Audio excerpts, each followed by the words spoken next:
Fear not, for you are found. You are home, and there is no going back. No one leaves this place. But what is this place? The answer is Tux Nation. Surrounded by a strong, positive community, Tux Nation lives on the edge of the known and unknown. It is the collection point for all gamers searching to be part of something greater, like you. And here you are significant. You are valuable. Here you are loved. And no one loves you more than the TuxedoBandido. He is the original, the first player one, the creator of the Players Club and the father of the Bandidos. Where once you were Han Solo, now you are part of something. You are part of the Bandidos. Congratulations. You will meet the TuxedoBandido in 5 seconds. Prepare yourself. Prepare yourself. You are now meeting the TuxedoBandido. Bandidos, good morning or afternoon, depending on where you are chiming in from. It is Monday, October 2nd, and if you're here to learn all about Year 5, Season 2, then you are in the right place, because that is what we got on the docket for this morning. Very excited. How's it going, everybody? I'm super pumped, and fingers are crossed. I really hope this is going to be all that we're expecting and deserve it to be. So yes, what are we looking forward to this season? Well, we got some really cool exotics on the way, especially that Ouroboros SMG, which is the new tactical vector exotic that is coming this season, and everybody's excited for that. I think that's going to be the best weapon in the game, if not the best exotic for the season. Probably the highlight for this season. But what else is behind that? Well, we got a new exotic chest piece coming, some new gear that's never been seen before in the way that it's being developed, and that is it's the first gear set to actually change the way a skill functions. So we're super excited about that. And it's fire-based. Who doesn't like to catch enemies on fire, cause a little bit of chaos on the field? And then, of course, we get the all-new incursion, which is super exciting. Incursions are like tiny little raids. And this one, the rumor is set up for 4 people, which is good news for me, at least, because that means the enemies aren't going to be that tanky. Well, no more tankier than we usually expect them to be. But when we're up against an 8-man setup, they get even ridiculously strong, right? So this is really cool if they do indeed set it up in 4. But so welcome in, everybody. These are the things that we are going to be keeping our eye out nice and early here in the US. If that's where you are, then congratulations for getting up before the sun managed to. What are you guys looking forward to this season? Let's do a poll, huh? Let me get one going for you. So the question is, what are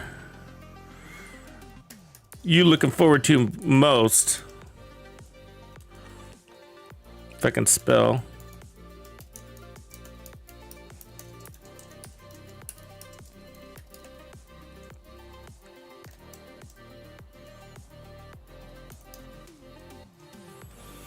Let's see. First option is exotic SMG.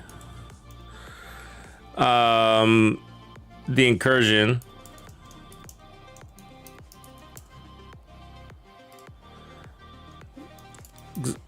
Gear set. Buster Owens. All the boys in the house. Scalp Hunter. Good to see you in here. Yeah, so what up, Patrick? And so, I mean, it's a big deal when they break it, and that's exactly what happened. And so, you know, and they didn't have a resolution time. Of course they didn't, you know.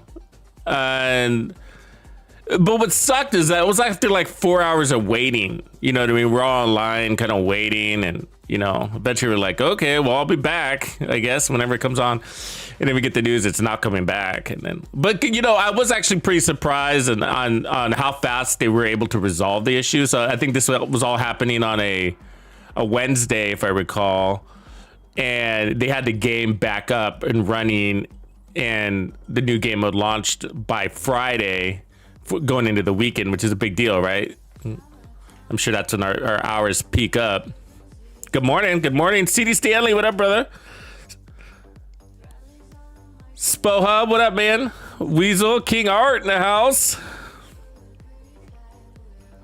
Mr. Rob. Some of you guys are coming out of the woodworks. All right. Good to see you back. Reap, I see you there.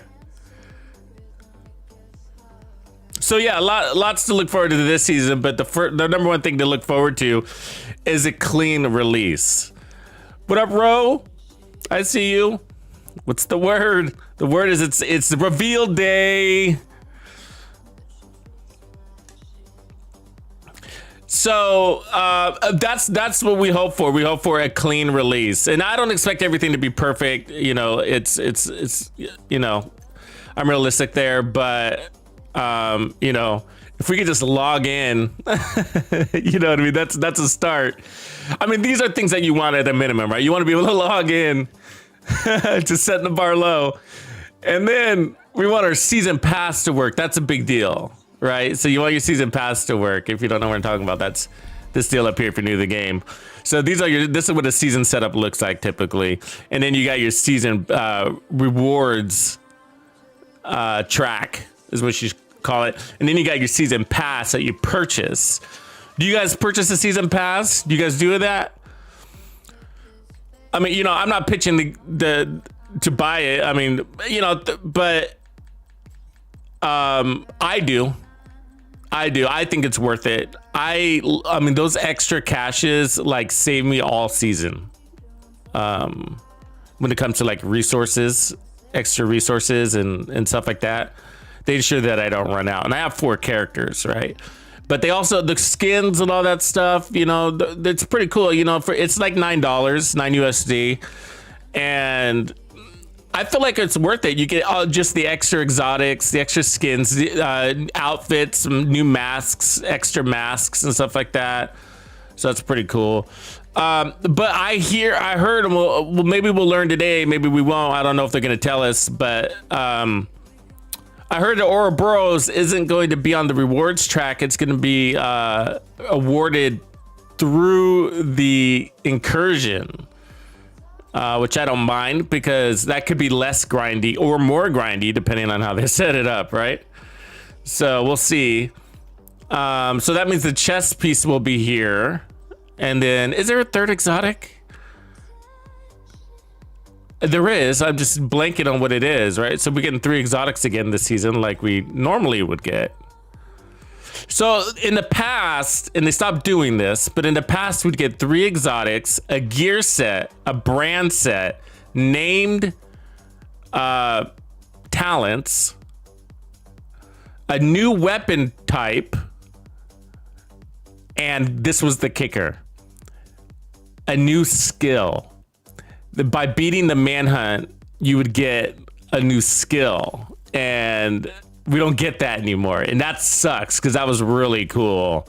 It was just as much something to look forward to as an exotic, you know. And so you'd get like the new traps, the shrapnel traps, the healer traps that nobody uses. I wonder if they're gonna ever fix that. The shock traps, you know what I mean? There's some things they could go after, right? There's some low-hanging fruit when it comes to new content. Just go after some of those dealios we don't play with, right? The heck? What the heck? Somebody send them an email. Like, update this stuff for the new season. It's just low-hanging fruit, you know? We're easy to please if you think about it as a community. We just want, you know, usable skills and things like the healer traps, you know? Actually, on a rigger build, we were playing with it the other day. It is pretty useful on a rigger build because you can break it down and redeploy it really easily. And so on a rigger build, it's actually pretty useful. Still, then we got the Achilles, and the Achilles is used, but it's very specialized, right? I think it could perform better as an asset. But this season, which is really cool, something to look forward to, is this incinerator turret. Let's just sign this. Let's use this thing. They're fixing it so that it's gonna basically be more powerful, literally from a damage on impact and then damage over time. So it's going to be stronger on both of those, especially when you run the new, with the new gear set, I should say. And then the gear set makes you immune to it, but also it's going to start rotating at 360 degrees. So I think this is intended to be a tool for the new incursion, you know, to help hold back the waves. But as it is right now, you could turn it on and off. And so I suppose we'll still be able to do that. But notice the angle. What is that? Like a 45-degree angle, close to a 90, you know? It's relatively close to 90. It doesn't look like it's quite a 90 though. And it's pretty strong, but you know, you have to get that angle right. Nobody uses it, right? Nobody uses it. It's sort of the same as deploying a trap, you know, because it's zonal. You know, it's a zone and the enemies can avoid it, you know, unless you're spawn killing or something in a small room or something. So it's, you know. And so the 360 degree and making you immune to it, your allies are already immune. You can't catch your allies on fire, right? And so the only thing is that with the skills, you can hurt yourself but not hurt your allies, especially if it's 360 degrees. So making you immune to it is a big deal. It really is a big deal because you can create a wall of fire around you and your team to hold back the rush and kind of move a little bit freely within this wall of fire. So I think that's good. That's pretty neat. That's pretty neat. It's going to bring in some life to a skill. It's you know, the downside to what they're doing is that it makes a gear set only good with that skill. And the problem with that, and we'll discuss all this stuff after we see the real juicy details, but the problem with that is that we have stash space issues and we just can't afford such specialized gear, you know, without it really hurting, you know, in some way, right? It's going to impact our skillios. Commander, appreciate that sub. Thank you. So yeah, that's cool. So this is the tactical vector and it's a really good gun. As a base, as a platform, it's got the best DPS of all SMGs. As it is. All right, it's fast and it has extremely good burst damage. And as you can see, it's 1200 RPMs and with the 39 round mag. And what they've done, and we'll see what's going on. I don't know if they're going to show us the details today, but Buddha Biko, I'm a little behind, man, on my stash cleaning progress. I know. I'm going to be farming more red stars today, too. So we got 1200 RPMs and 39 in the mag, and the new exotic is based off of this SMG, and that makes me happy because this is a great SMG. A beautiful one. Swiss, appreciate the sub. And so it's amazing. It's amazing. And so, like, if you haven't used this weapon, even without the exotic, hype train, make sure you use this exotic. Even if this SMG, even if you don't have the exotic, it's actually still going to be relatively comparable. And we were running this on Saturday or Friday night stream, I can't remember, and as a comparison. And I noticed I'm running fast hands, and that's because the exotic doesn't have a damage talent. And so the exotic comes with a bigger mag, and more RPMs. And so what I did is put on fast hands, which is basically eliminating the reload as a comparison. And we had some in-depth discussions on the good and the bad and the ugly on this new exotic. But either way, it's going to be really fun. And it's already powerful. This tactical vector on the build, I already have a build set up for the Ouroboros. If you haven't seen, or if you missed that live stream, you should check that out. That's Friday's live stream. But I will be putting out a video on it, and it should be easy to farm. It's not what you would imagine. I'm not using Hunter's Fury for how I'm going to be running this SMG. It's really strong. I'm running 1.7 million armor on it. With no armor on kill, and we're just literally deleting enemies with it. It's insane. And so let me see if I have all the pieces here. I could actually put it together. Might as well. We're talking about it. I should have all the pieces. I was just running it. It's exhilarating. You know what I mean? The gun is exhilarating. And I think it looks really close to this. Yeah.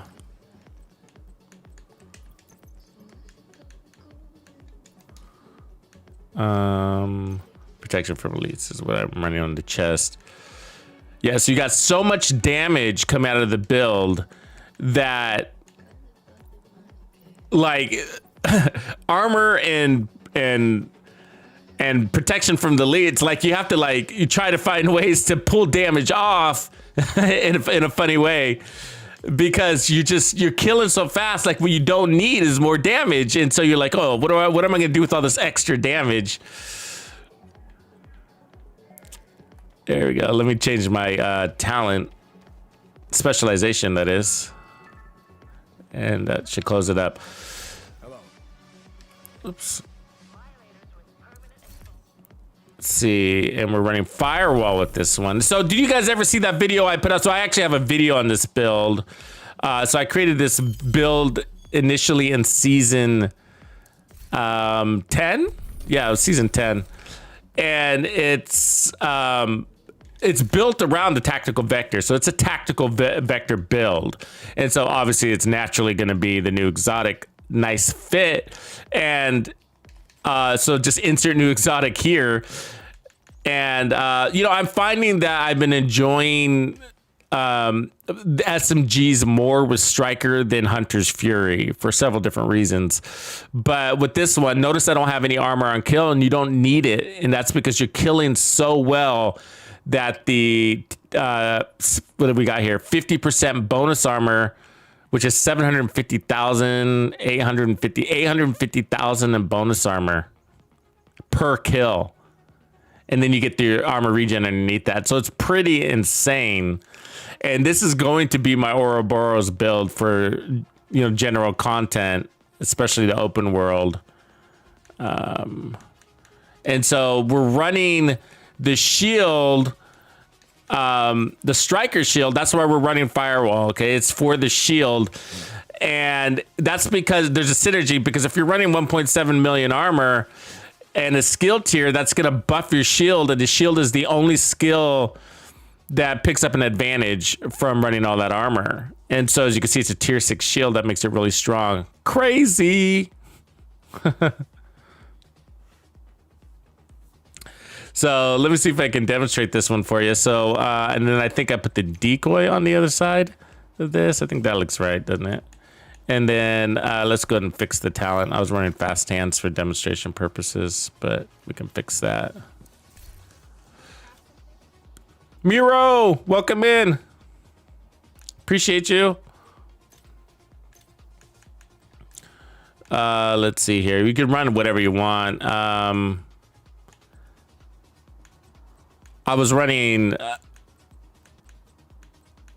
measured originally just to give it some differentiation. The killer's technically stronger from a damage perspective, but this makes it faster, which is closer to what the Ouroboros is on the concept. So let's go see here if hopefully we got some good gear in the map. No, we don't. It's a boring map. Guy Jordan, what up, bro? Good to see you back. Swiss. Yeah, let me grab this link for the original build for you guys. Give me a second here. The original build is kill so fast they poop their pants. That's literally what the build's called. So let me see here. Grabbing this link for you. Kill so fast they poop their pants.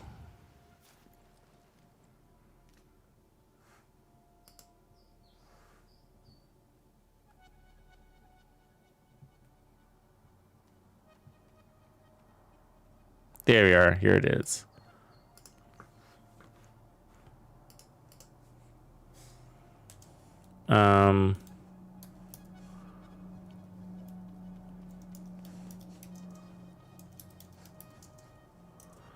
I'm probably gonna spell it or Burrows wrong, but bear with me. Okay.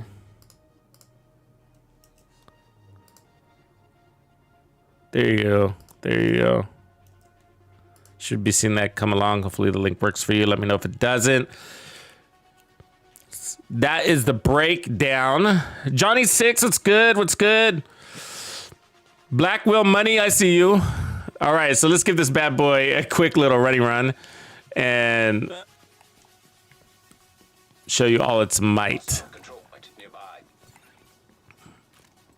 How many of you guys know about the tactical vector? It's a weapon that a lot of people don't know about, actually. I mean, they know it exists, but people often skip over it because it's got a small mag, and the tactical 45 or the 45 caliber version of the vector is really attractive, especially the Dark Winter. And so it kind of throws people off, you know. But it's definitely effective. So let's get charged up here. So we got the golden bullet on, so we have to watch our back a little bit.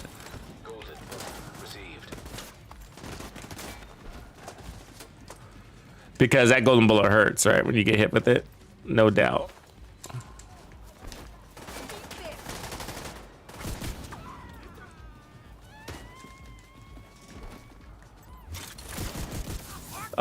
Gotta hit that weak point.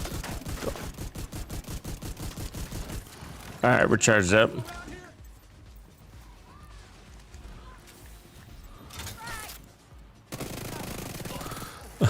It's a beast, right?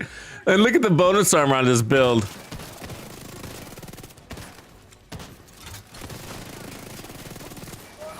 I mean, this is with measured on it.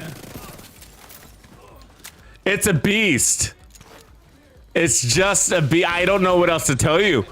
This is a 1.7 million armor. And 3 protection from elite mods. I had to damage down, you know? Take damage away from it. It's just so strong, you're like, I might as well. Come on, give me somebody to kill.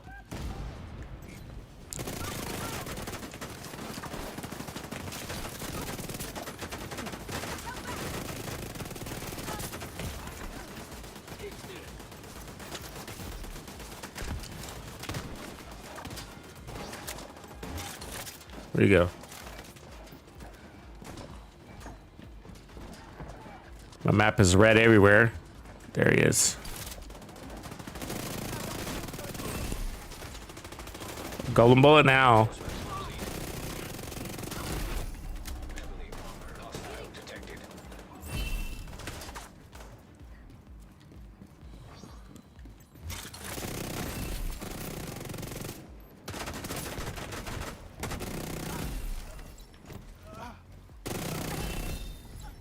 It's obviously insane with the golden bullet. It's not even real. Unrealistic.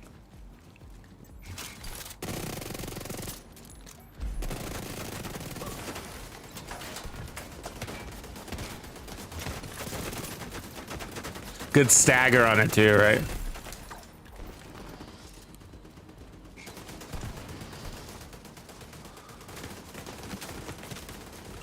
So yeah, this is without armor on kill. And that's because we're really leaning into the bonus armor. You know, with SMGs and shotguns, it's kind of a pain in the ass to not run bonus armor.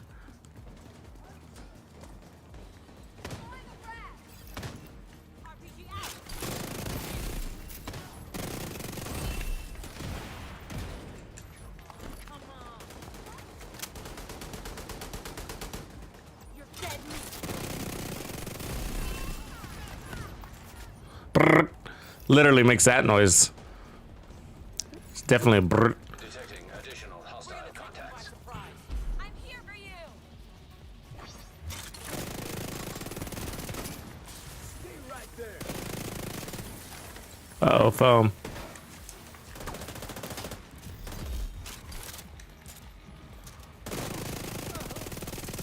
Another shot and I'm dead.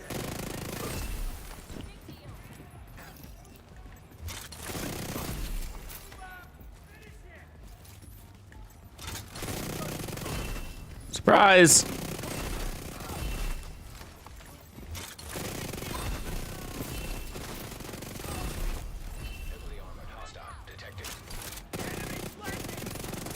Ah, got me to miss.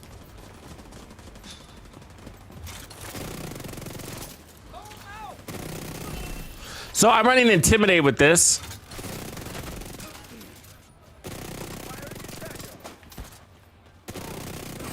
Yeah, so I'm bringing Intimidate back.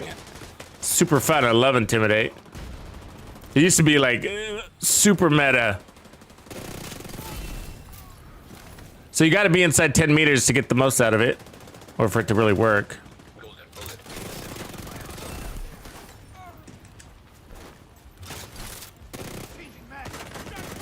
Come on, come out. Fight me like a man. Be careful out there.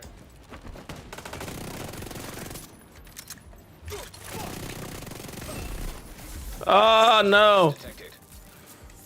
I hurt.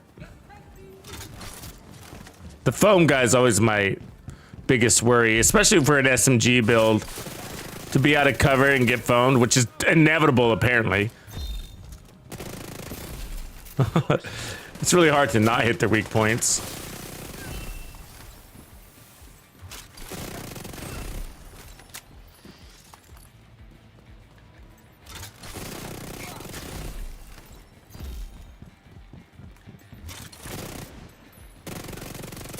Oh, heavy with the golden bullet sucks. Shoot first, huh?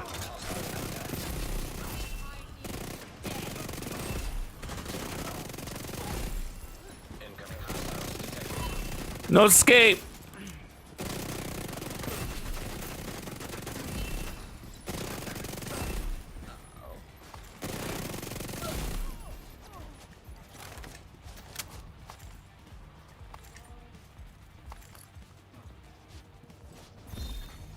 Golden bullet complete.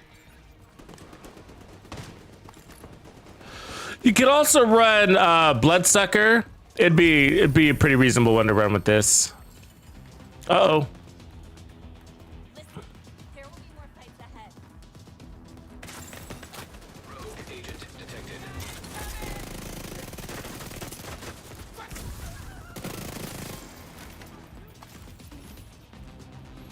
Remember, aim and take your time. Don't you want Uh-oh. Did that hurt? Agent eliminated. All right, so that's just a little sneak preview of what it can do. Obviously, with Golden Bullet, just kind of puts it on overdrive. But yeah, you don't need Golden Bullet to have this thing work in your favor. It's just got really good DPS, even with the smaller mag. So we were talking, you know, on the new one, they gave it a bigger mag, but it's sort of essential because they gave it RPMs. They gave it more RPMs. And so you need a bigger mag or a really fast reload. Look at that. That's what the Rogue dropped. Ooh. Yeah, they made them really easy. I actually don't mind because they were kind of annoying to fight. They were always showing up, throwing out every skill. They had like 100 different skills with no cooldowns, always on overcharge. That's all right.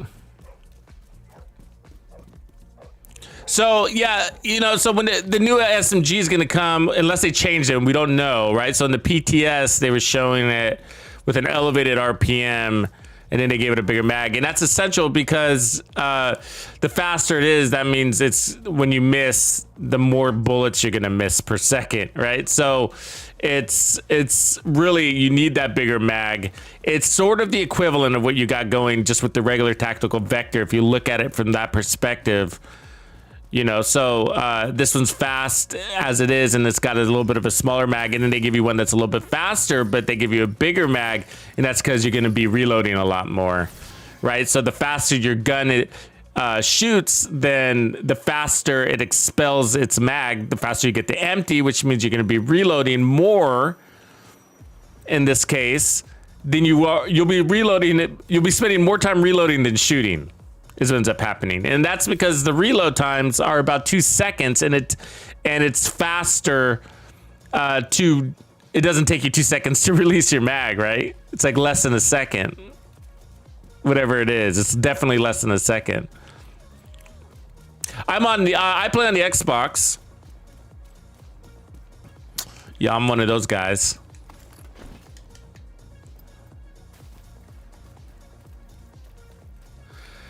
The Kingbreaker Heartstopper build, I love Kingbreaker. That's a good build. It's solid. It just works, you know. It's one of the better builds in the game, and that's because and that's what we like to see. We were talking about that. They brought in balance. So Strikers is pretty good, obviously on the damage side, but that's all it brings, right? And what's good about Striker, like my favorite part about it is not the damage in the way that you might be thinking.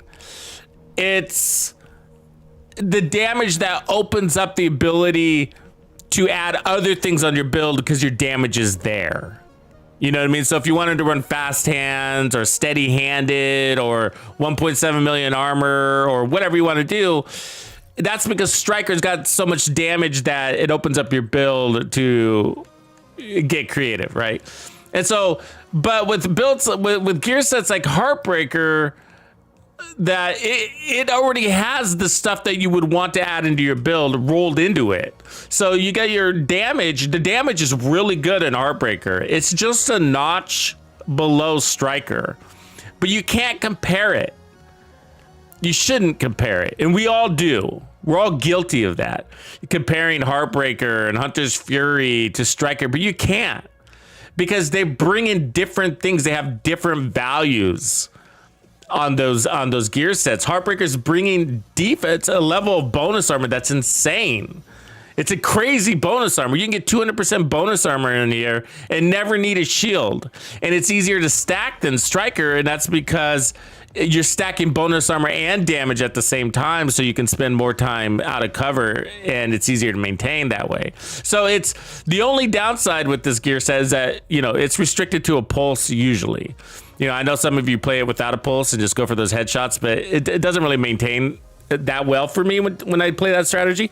So that's the only downside, where Striker is a little bit more free, right? You can run it with whatever specialization you want. And so where a Heartbreaker, you're probably better off running Technician, right? And then Hunter's Fury, same thing, you know, it brings offense and defense.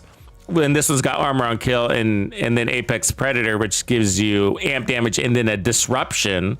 It's like the memento of gear sets, right? It's got a red element, a blue element, and a yellow element. Yellow being the disruption, blue being the armor on kill, the red being the Apex Predator's amplified damage.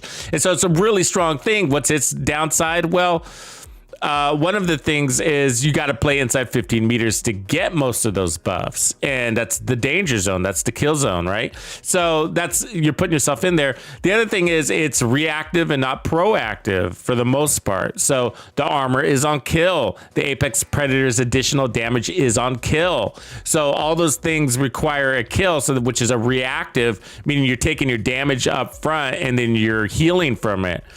And as you can see here on the build that I have, it's proactive. Once you get your first kill, then the bonus armor sets you up and the additional damage sets you up for the next kill, making that one even easier.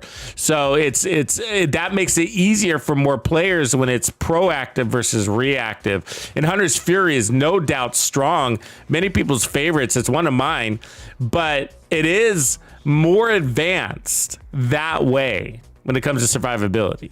You have to put yourself in the kill box, and then you have to get that kill. And if you don't, you know, you're behind the curve and you could die.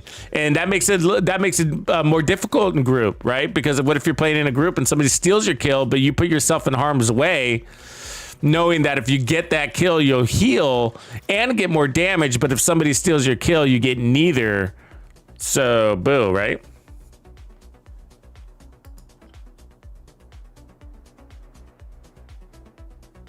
I don't know if I will, Swiss Grinch. I don't think I'm going to post that build. I'm not sure I have time to. I do have, if you guys aren't aware, on my channel on YouTube, on my channel, I have a playlist dedicated to all the hybrids, the best hybrids in the game. And we've spent multiple seasons evaluating them as a community and building them as a community. And I put videos out on them, of course. And, you know, they're all like basically tried and proven.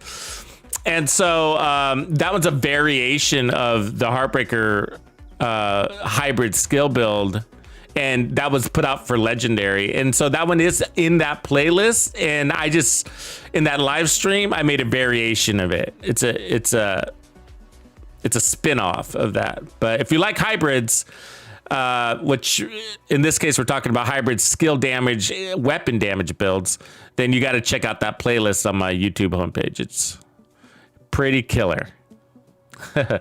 Pun not intended, but I did it anyways. Okay, so we got it counting down here, 11 minutes. I've got my eye on the clock, and so we'll get set up a little bit. Going year 5, Puppeteers.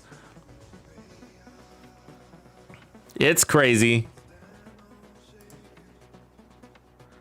They got a timer on, so let me go ahead and let's flip this on, okay, guys? So I'm gonna cut the music, and we're gonna do an audio check, okay? So stay tuned here for a moment. And just so you know, for the format of this,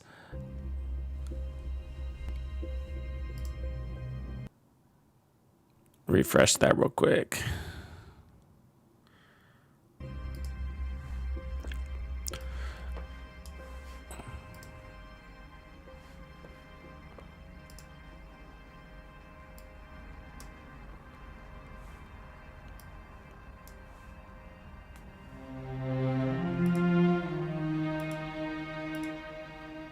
Gotcha, go away, you little thing.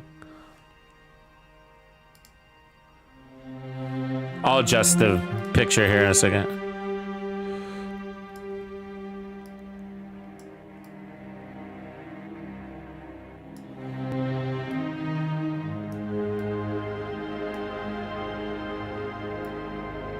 Yeah, so that's full screen right there.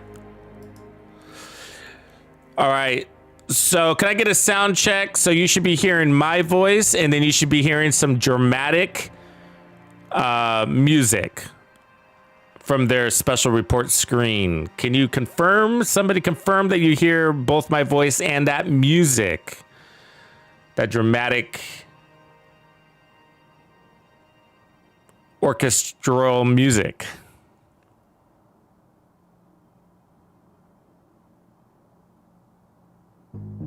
Thanks, Swiss. Right on, Rising.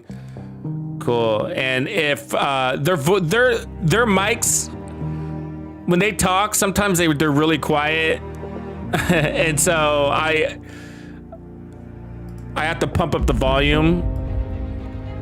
So I'll try not to yell, but I want to give you guys a heads up on the format here. So when I'm gonna try to turn off some of those ads. That annoys me that those ads run. Hold on a second too.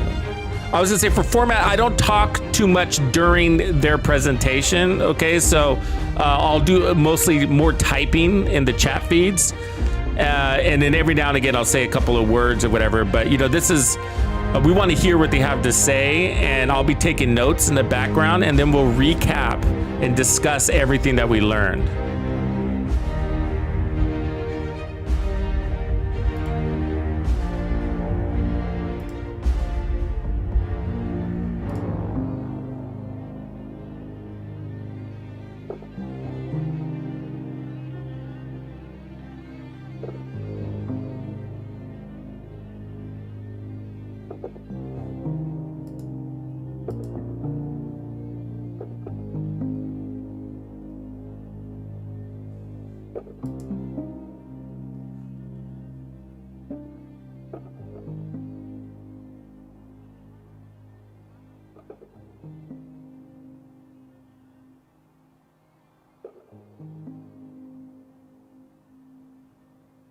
Okay, so I turned off ads on Twitch.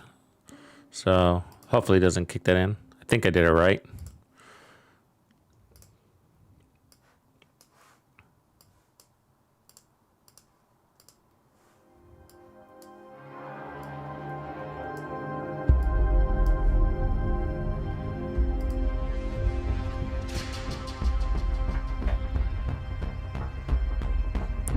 Good music. It sounds very Halloween-y. Halloween's right around the corner. At one point, we were gonna get this Halloween event. You remember? And they canceled it. It was called something Nightmare. You remember that? Anybody remember the name of it? It was supposed to be on Kenley Island. Project Nightmare or something like that. Project Nightmare. No, the release won't be today. The release will be either tomorrow or Wednesday, and they'll confirm it on the stream.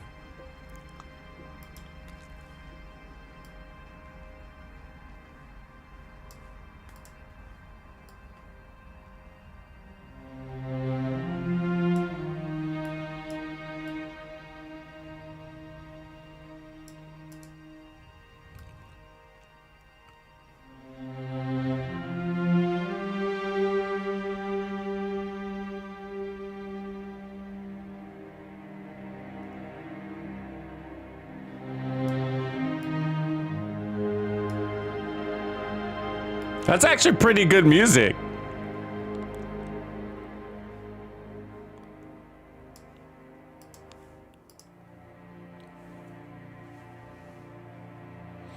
There's always going to be surprises. Yeah, Simon, I think so. What up, Blue? I see you in the house. There's always surprises. There's not everything makes the patch notes, you know?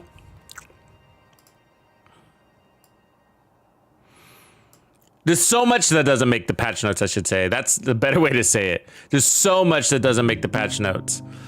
And they, even in their discussions, you know, they cover things, but we learn about maybe something they fixed or new weapon skin, or they redesigned this weapon, whatever. And so, yeah, we fingers crossed that we get a bunch of nice little nuggets tossed into the season.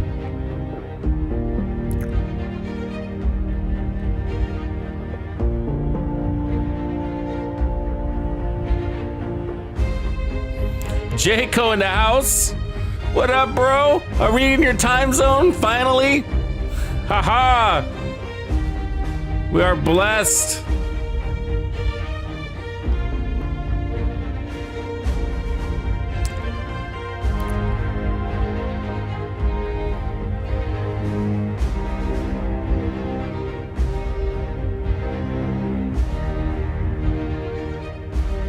Oh, thanks, James. I'll check that out.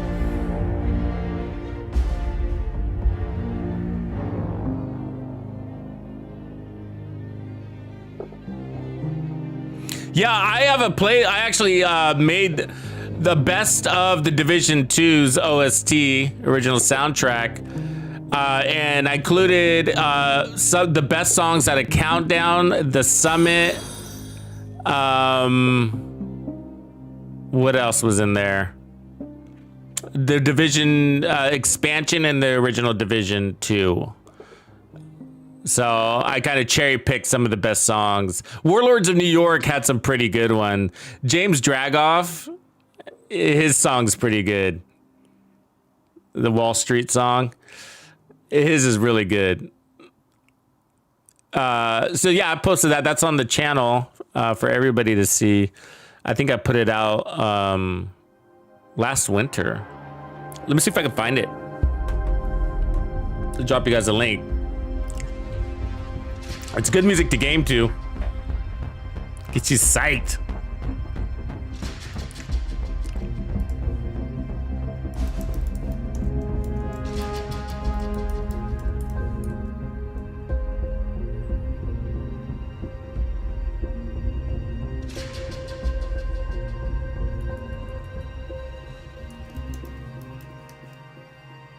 Here it is. I found it. Yeah.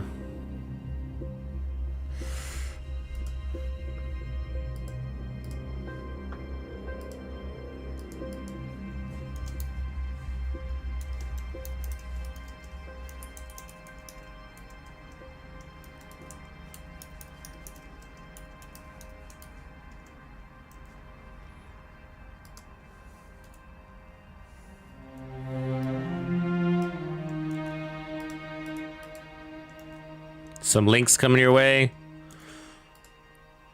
That is a hour and 22 minute soundtrack, best of handpicked by your TuxedoBandido. It's a playlist.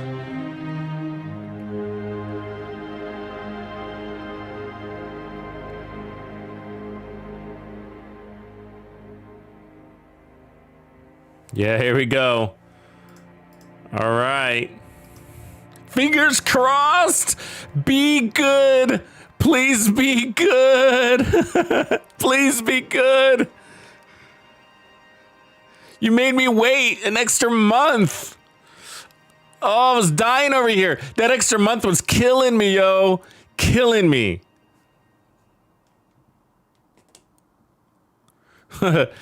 Nicholas Johansson, thank you for joining. Appreciate you.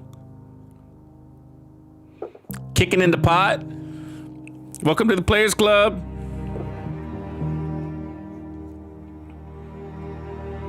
Okay, here we go. I'll shut my trap. Let's see what they got.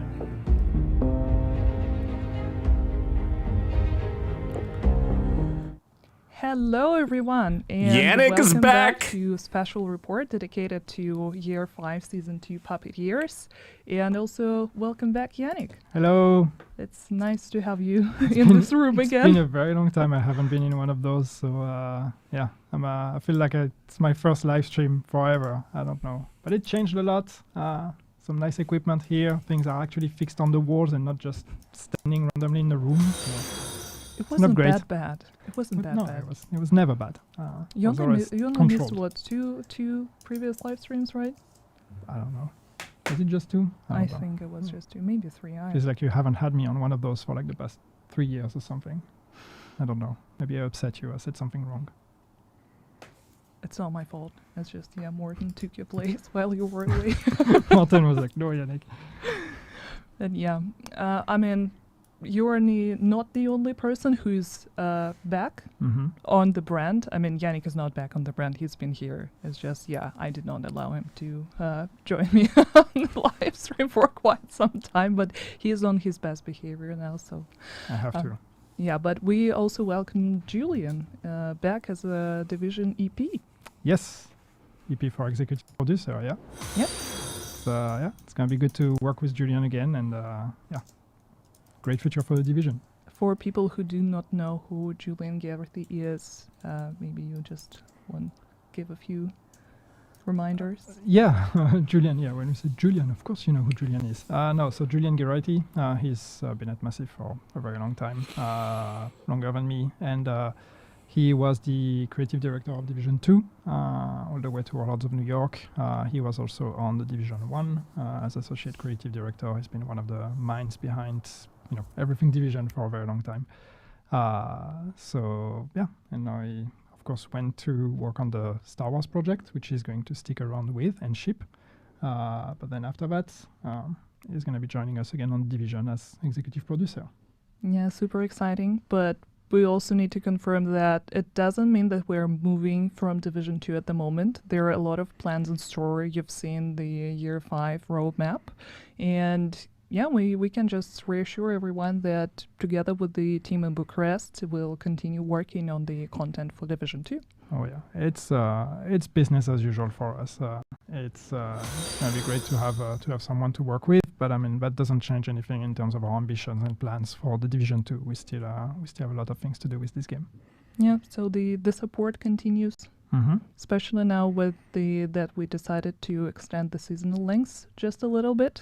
And the main reason for that is that we, of course, continue working on the new content, but at the same time, also putting focus into the, fixes, Yeah. issues, and quality. Yeah, it's just taking a bit more time, so we can really take the time to add more quality and make sure we're trying to work on those fixes and the general quality for the game. So it's a bit of room to breathe for us, and it's gonna help us deliver better content. Yeah. But before we're gonna move to actually giving you guys a glimpse of what Season 2 Puppeteers is gonna be about, there are probably a few things that I should quickly mention. First of all, some of the videos that we're gonna show in this live stream might be not very safe to watch for those of you who have problems with the strobing effect. So if there are any health reasons for you to be careful about that stuff, here is your warning. Just letting you know. It's not that severe, but there is one piece of content that can affect people who are sensitive to photo epilepsy and whatnot. Just a heads up. And to give you a quick overview of what else we're going to be talking about. Here is such a nice asset. Yeah, of course, we're going to show the next analyst report created by our friend NGN. We're going to talk about everything that is Year 5 Season 2, including new gear, season pass, new manhunt. If that is something that you were interested in, it's incoming very soon. Of course, PTS results, what we decided to change, what stayed unchanged, some descent buffs here and there. Of course, we're also going to talk about incursion, that is called Paradise Lost. I'm super excited for that specific part. And quality of life changes, we already mentioned it in the very beginning. There are a few of them that are going to be a part of the TU. Yes. So stay tuned. And of course, winter holidays. Yes, because it's coming. Yeah. I was going to say we're in September. No, we're in It's October already. God Yeah, damn I it. mean, spooky season just started, but we're already talking about winter. And of course, in the end, We're wearing orange all the time anyway, so we don't need to change. Yeah, unfortunately, I'm not wearing any brand colors today, but at least I'm wearing gray. Right? It's also a brand color, by the way. Yeah, of course, in the end, we're going to be answering your questions. So if you have any questions, please submit them to the live chat, and our community manager will pick them up. And yeah, I think that's pretty much it. And let's watch the analyst report to give you guys a quick recap of what happened during the previous season. Here we go. This is a recap of Season 1 here. Agents, we've recovered 5 of the hostages taken in the attack on the White House. But with each member of our community, we learn Natalia Sokolova is not the murderous psychopath we assumed. I don't know if it's General Anderson's influence over her organization, or if spending her life on the move is getting to her, but it appears that the Black Task have adopted the True Sons tactics and are looking to shore up infrastructure and build something. What that something is, it's too early to tell without Vic. As Murray says, he knows her organization. He helped build it. Agents, if we want to rebuild the castle and know what Sokolova is really up to, we need to get Vic and unmask the asset.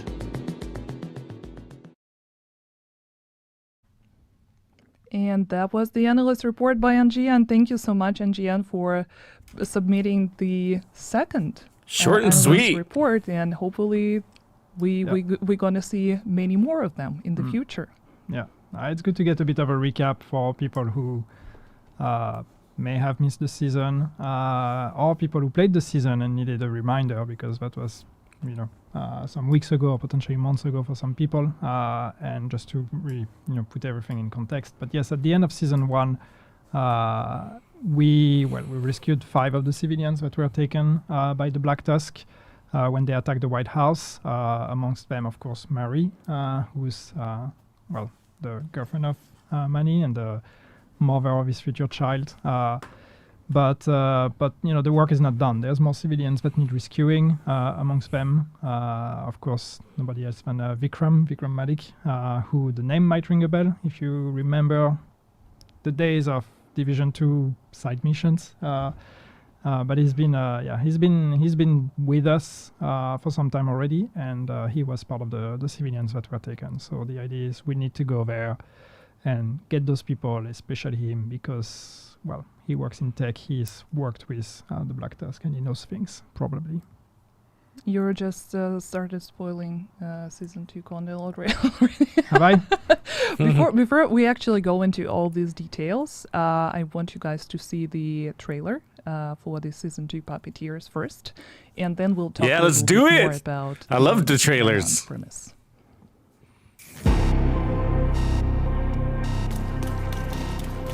Agent, what's the worst thing you've seen in the last year? The dollar flu? Hostiles, destroying any sense of progress we've made?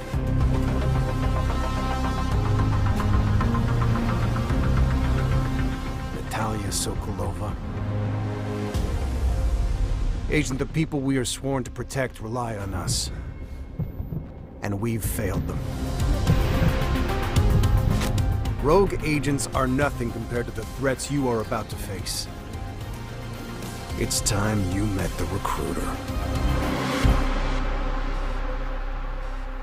Oh, that hunter was badass. Who is that guy? What are you Oh my talking about? I didn't gosh. spoil anything. Everything I said was like public knowledge.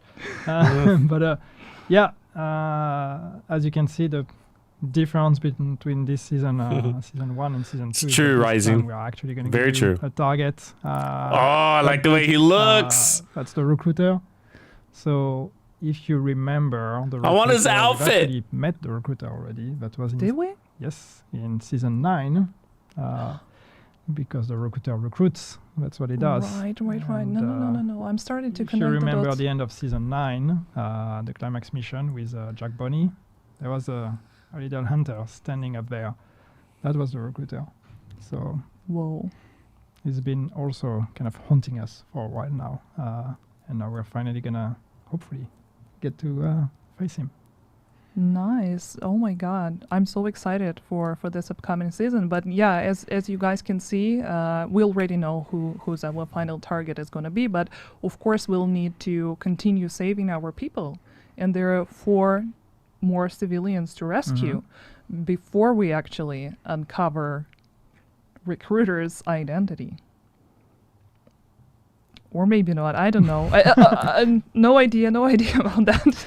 I don't want to say more. You will have to play the season to find out.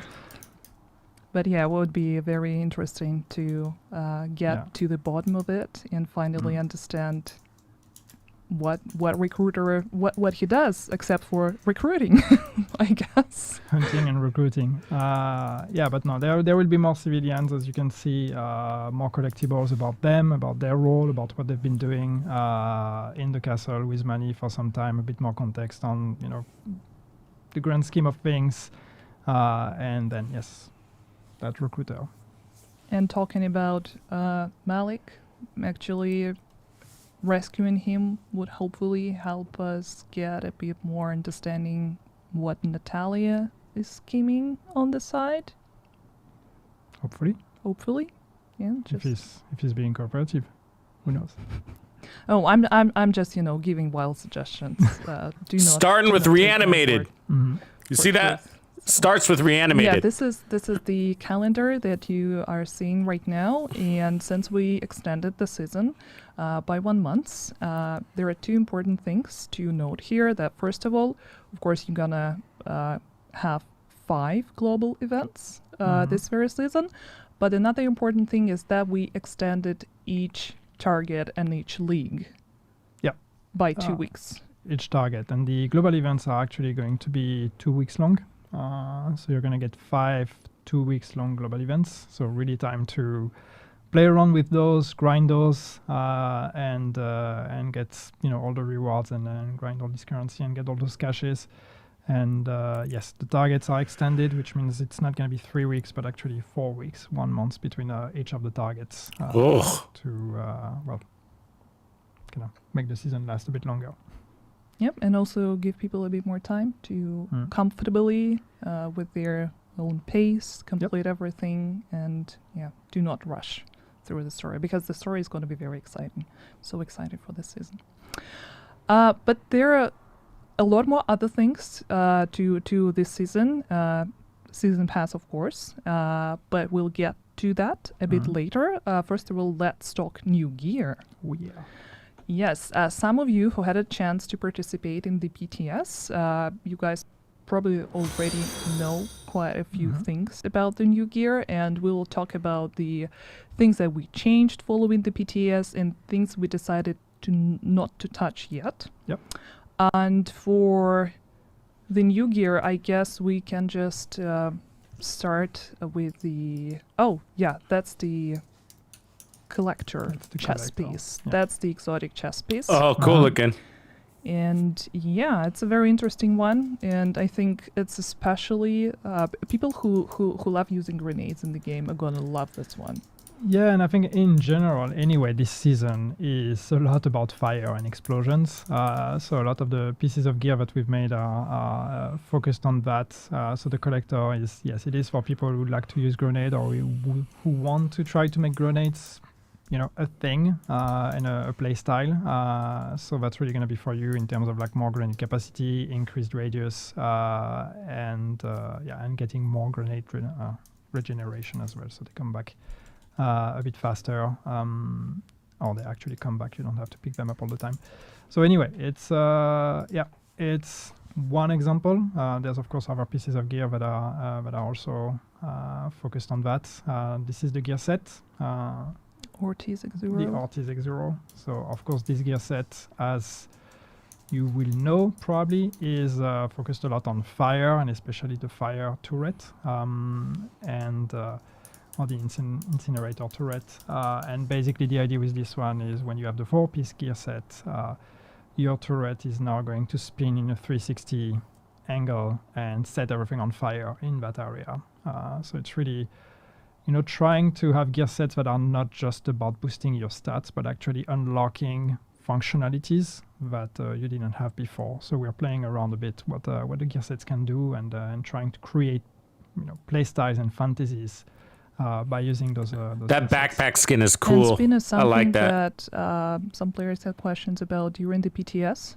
Yeah, they did, because of course when we communicated about this gear set, a lot of people drew the comparison with Firecrest from Division 1, which was also a gear set focused on the fire turret. But the fire turret worked very differently in Division 1 because it was targeting NPCs, so one at a time. And in Division 2 it works differently. You set it in motion, or you set it in position, it has an angle, and then it's just firing in that angle. So it doesn't actually target NPCs. And some people have been asking for the functionality to come back. But in truth, one thing that you should know on like behind the scenes a bit on how things work in the game, even though we are actually, you know, showing the turret moving, the angle of the turret is, or the area of effect of the turret is always active regardless of where the turret is actually facing. So what that means for this gear set is that everything that enters the range of the turret is going to be set on fire. So you don't have to wait for the turret to actually spin in that direction. So it basically creates a big fire AoE. So it's great for, for crowd control and basically locking NPCs in place. So it works differently than the fire turret did in Division 1. It's a very different fantasy, but if you've played it on the PTS, odds are hopefully you've been having fun with it. We have, so we're pretty happy where it is. Yep, and just a quick reminder that also the chest and backpack bonuses that we have on X0 will help amplify the turret damage, radius, and status effect. And what we see on the screen right now is the Iron Lung LMG. That is this season new exotic. A very cool design. I really love it. Yes, it's a really cool design, and it's again the idea of, you know, fire and status effects, explosions. Everything is going into this. It is pretty cool looking. Fantasy here, of course, you see this dragon face. So the idea of the dragon spitting fire. So yeah, it's been also the main inspiration for this weapon. And there is also going to be another brand set called Langmo. That is also plays into the grenades and fire fantasy. It's going to have the named chest carpenter with the talent perfectly made bomber, which increases grenade radius as well. Yeah, so it's again about grenades and explosions. Yep. Yes, and Mad Bomber didn't have a perfect talent yet, so now it is. And grenades are gonna be refunded. That's actually very nice. Mm-hmm. Um, For people that are into grenades. yeah, I mean, it's usually The way you're saying it's going to be very nice, I sense that you're into grenades. I am. I actually do You love like to blow stuff up. Yeah, I mean, once I learned what to press on my controller to actually throw the grenade, I started using them. Art Deco pack. What is this? Let's not go into that. But of course, that is not the only thing that this season pass gonna have, right? Launches tomorrow. There are a few other things that we want to show. Oh yeah, there are a few nice skins. So the premium track will contain 11 weapon skins. You will be able to see a few of them right now. Oh, I really love Snow Leopard. That's one of my favorite prints, by the way. 11 gear dice as well, 3 new emotes, and another very special thing, actually 2 of them, but let's get to them in the, not this one. I mean, I love dumplings. You said you love dumplings, Yeah, this right? is Another definitely my FAMAS skin, favorite another It's one. So cute. I Wow. love cute stuff. But yeah, while we are waiting for that asset to drop, I'm just going to remind you all that Ooh. players with the premium 612 skin? season pass, of course, only those who own the Division 2 Warlords of New York or owners of Ubisoft Plus subscription are going to be able to get access to it. It costs 1,000 premium credits. And this time, for the very first time ever, you're going to get... That's not actually for the very first time. It's not the first time. We did it last season already. Yeah, but the thing is, this time is a bit different, and I think a lot of people are going to be excited. See, I'm building the hype, the excitement, because I'm very excited. There is going to be a hunter. Suzuki. I see you. How cool is that? Yep. Ooh, a new hunter outfit. Oh, look at that. We're That's facing a cool. Hunter, we're getting a hunter outfit. Yes. We heard you like hunters, so we put hunters in your hunters. So that's a brand new hunter outfit that's going to be part of the season pass. So you will get 2 outfits on the season pass. The one that is themed around the X-Zero gear set to visually fit, but then also later in the season pass you will get to unlock the red hunter outfit.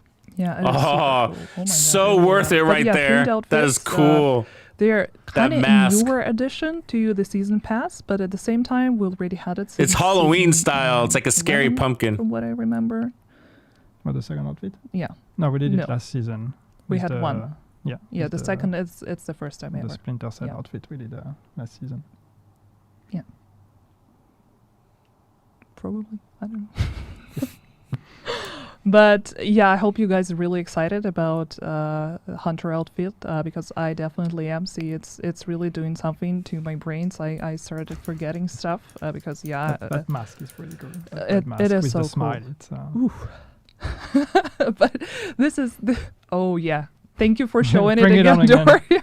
I can just watch it for hours. But unfortunately, we do not have that much time. There is still a lot of stuff we have in store for you. And talking about outfits, definitely that's not the only outfit that you're going to get this time around. Apparel event. This season, it's called Nexus. yes. And you can see the few outfits from this apparel collection.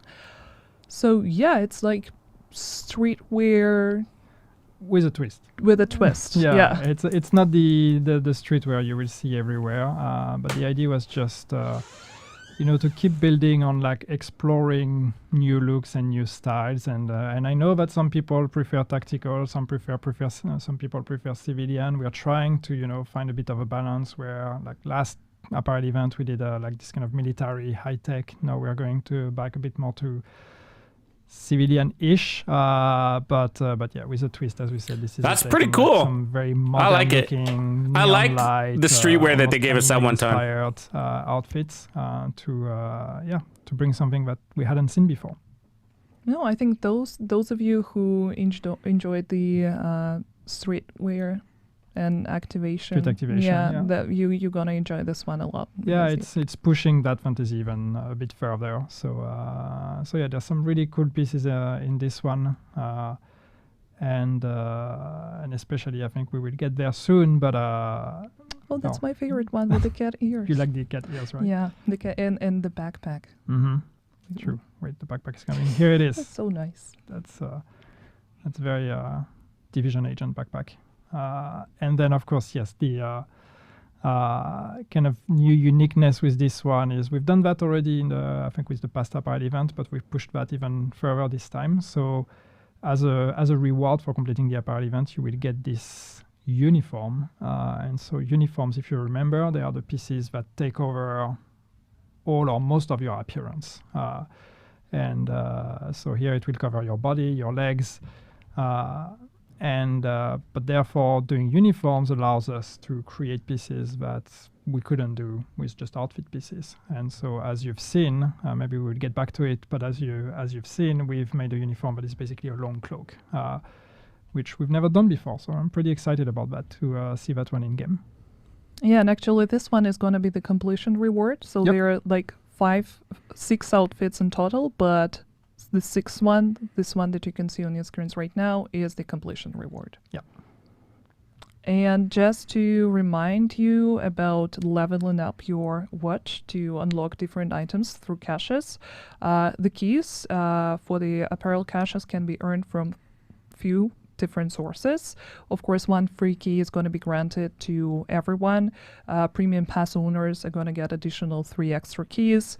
And of course, shade leveling, 1 key every 4 shade levels. So that's pretty much the same. I mean, you can also buy them with the premium credits, but we're not talking about that. So let's... I mean, buy them if you want to buy them. That's money for us, which means more support for the game. But you do you. You don't have to. More That's the cool beauty of it. outfits. Let's talk about some other things. Why do we have different cards all of a sudden? No, we don't That's have so the same weird. card. We're lost. Okay, PTS results. Thank you so much for saving us, Dory. So there are a few things that we actually talked about when showing you gear, because that was the main focus of this current PTS. And That's the card. It was in the middle.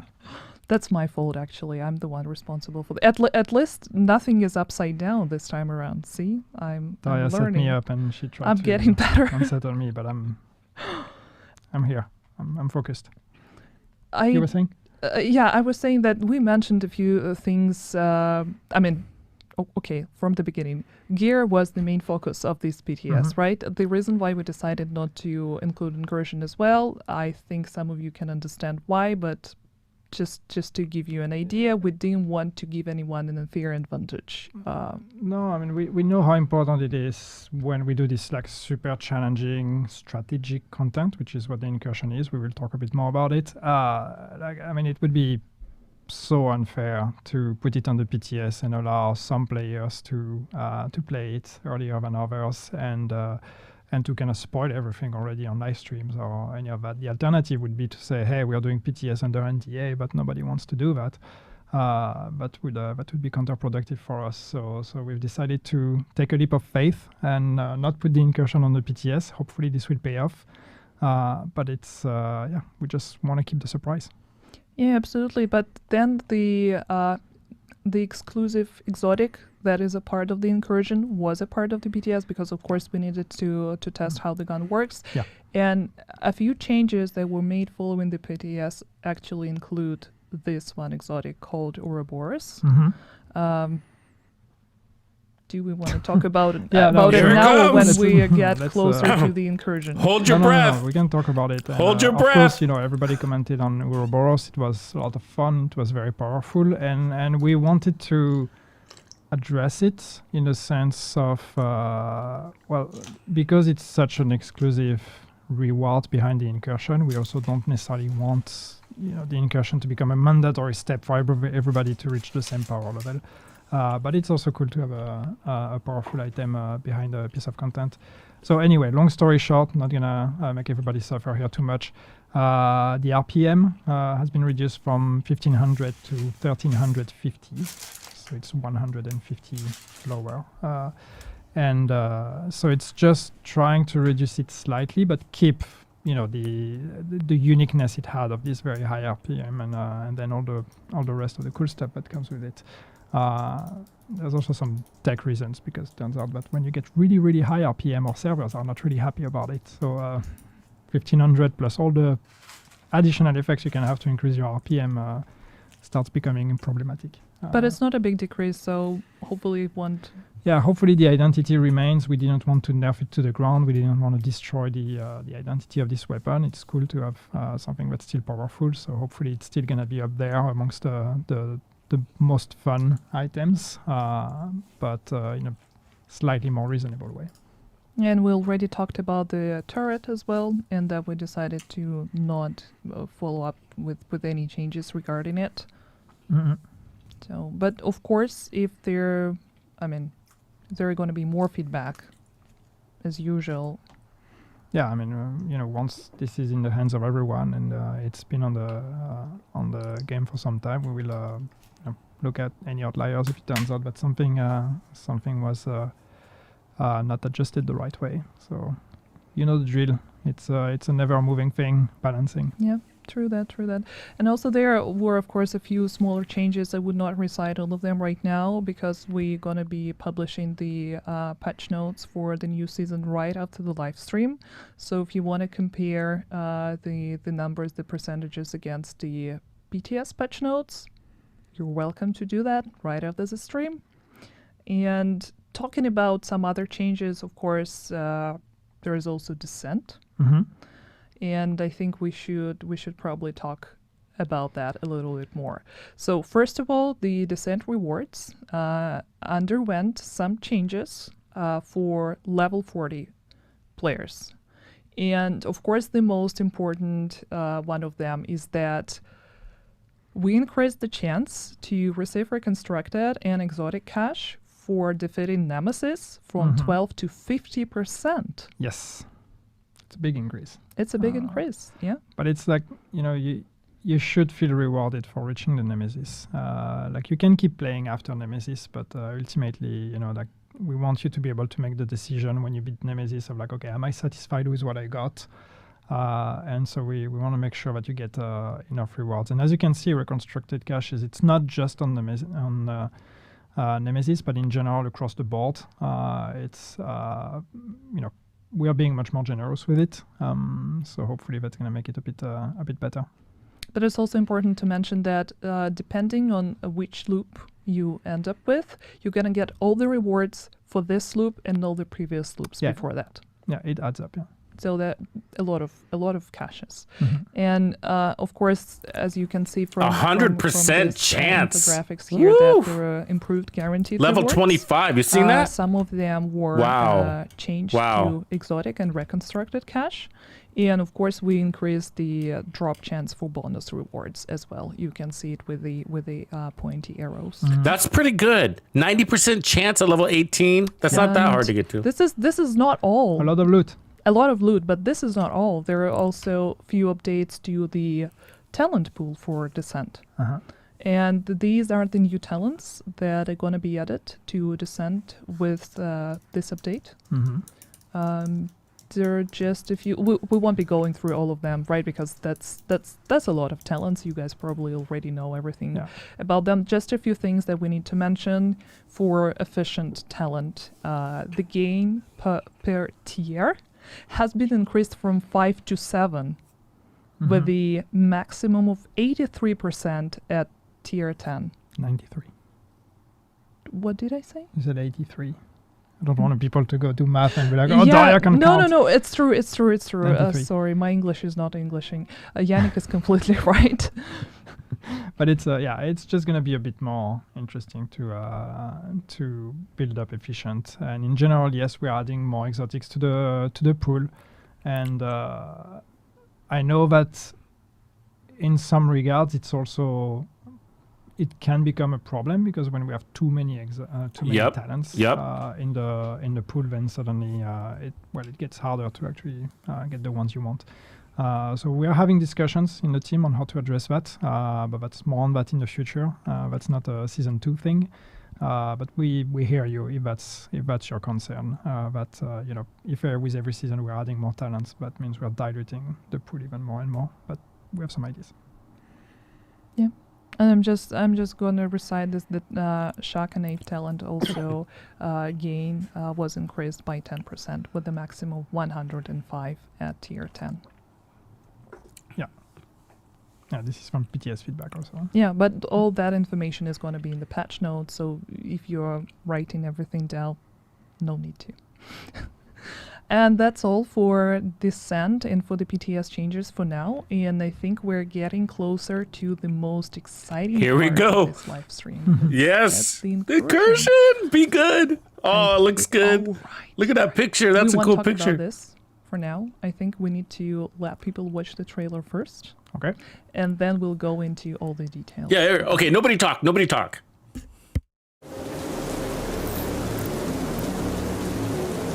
This is Mackenzie Merritt. We need help. Cleaners have taken the Merritt estate. We need the division.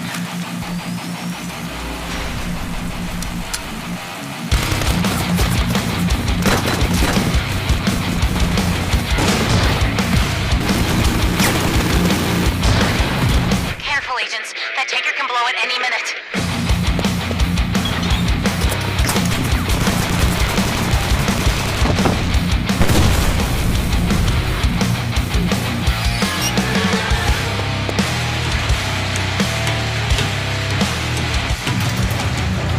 Agents, please.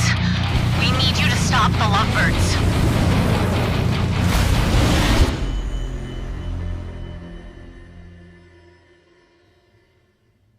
Whoa, this is so exciting. Yeah, a little bit my of hype. God. I mean, as an avid Division 1 fan, I'm so excited for Incursions coming back to Division 2.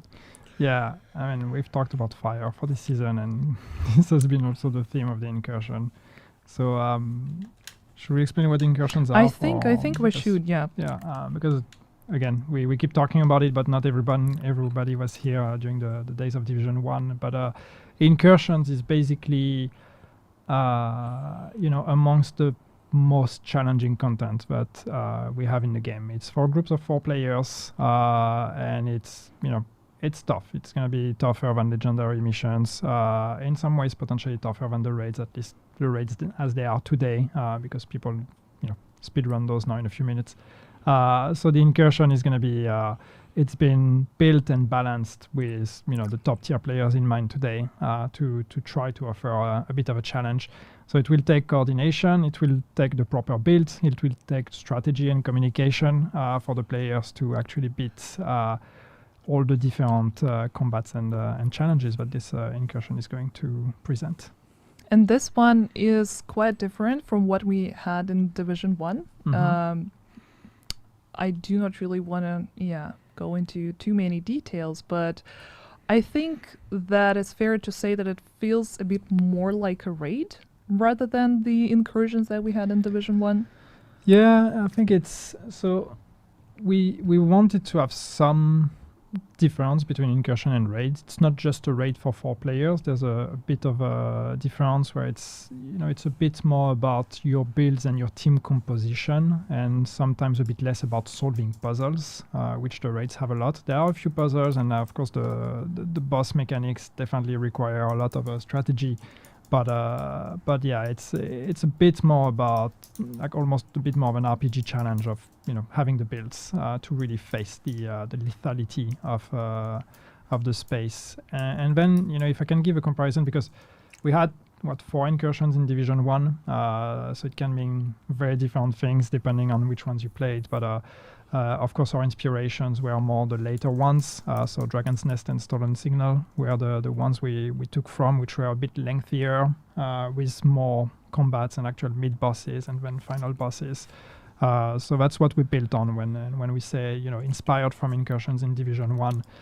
We definitely took the inspiration from the later ones, not the earlier ones. I need my incursion team. And of course, we already mentioned the new exotic that is going to be exclusive for this specific incursion. Yeah. That is called I cannot pronounce it for the life of me. Ouroboros. So this So giant just say Ouroboros. yeah and that's mostly that. Ouroboros. Sorry, this giant snake. But this is a very cool exotic SMG, and it's not a guaranteed drop. No. You're gonna only have a 10% chance On a weekly basis. on a weekly basis. Yeah. What? So the way it works is it's a bit like the raid, but basically there's a chest that you can only open once a week. In that chest, you have 10% chances to get the Ouroboros.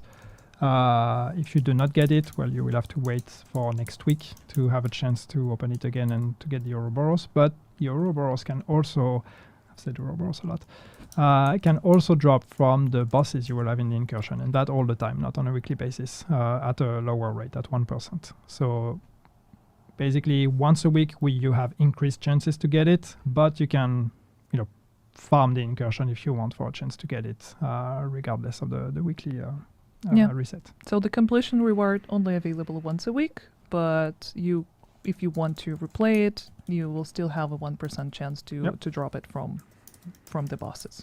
Oh, 1%, yuck. And yeah, as you've seen this time around, we are going against cleaners. These lovely birds here are called lovebirds. Yes. They're actually a couple, but the rest of their story is for you to discover. That's and tough. One thing I would say on this incursion is like, similarly to what we've been doing a lot lately, is that there's a story. Thanks for coming, Blue. And it has ties with the main story of, of our seasons. For those of you that are, story nerds on Division 2, well. I thought you were saying you had to go to work. There are actually Never mind. We are going to the Meret estate, and Meret, of course, is a name that should ring a bell to people that have played a lot of Division 1 and 2.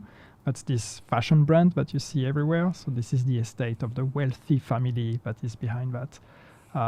And without giving spoilers, in this estate, you're going there to rescue the civilians. Now that the estate, which was turned into a settlement, has been taken over by the cleaners. So you're going there to rescue the civilians, among which is the leader of the settlement, and that leader is Mackenzie Meret, and she's the heir to the Meret fortune, in a way. And yeah, that's a character that we may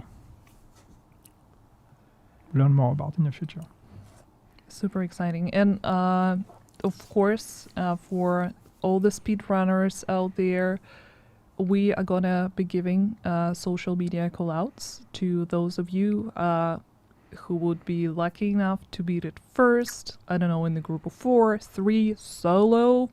It's probably impossible, but who knows? Solo is gonna be tough. So you don't need 4 players. You can perfectly start the incursion with less players if you want to. Now you should know that solo is probably going to be hard just because of the mechanics of some of the fights in there. So I would recommend you at least have 2 players to go there. Yeah, I think it's impossible on solo. I mean, probably people gonna find a way. On paper, it's impossible, but the community can surprise us sometimes. So maybe they will find a way to beat it. But on paper, it should be impossible to defeat it solo. That's not a challenge. That's just mechanically. That's the way it is. But with 2 players, though, it's going to be really tough. But at least mechanically, there's nothing that should really prevent you. They didn't say anything about matchmaking yet. Yeah, the next thing we know is people tweeting about how they spend 24 hours trying to... Can we matchmake, or do we have to go in with the team? 4 players on your first choice. Yeah. Please do not sacrifice sleep in order to beat incursion. I know it's tempting. I know, believe me, but...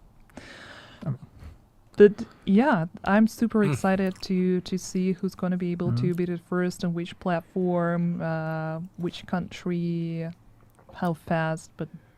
Not too fast, please. Not too fast, yeah. We've put a lot of work into it. It would be nice if it lasts for a couple hours before someone beats it.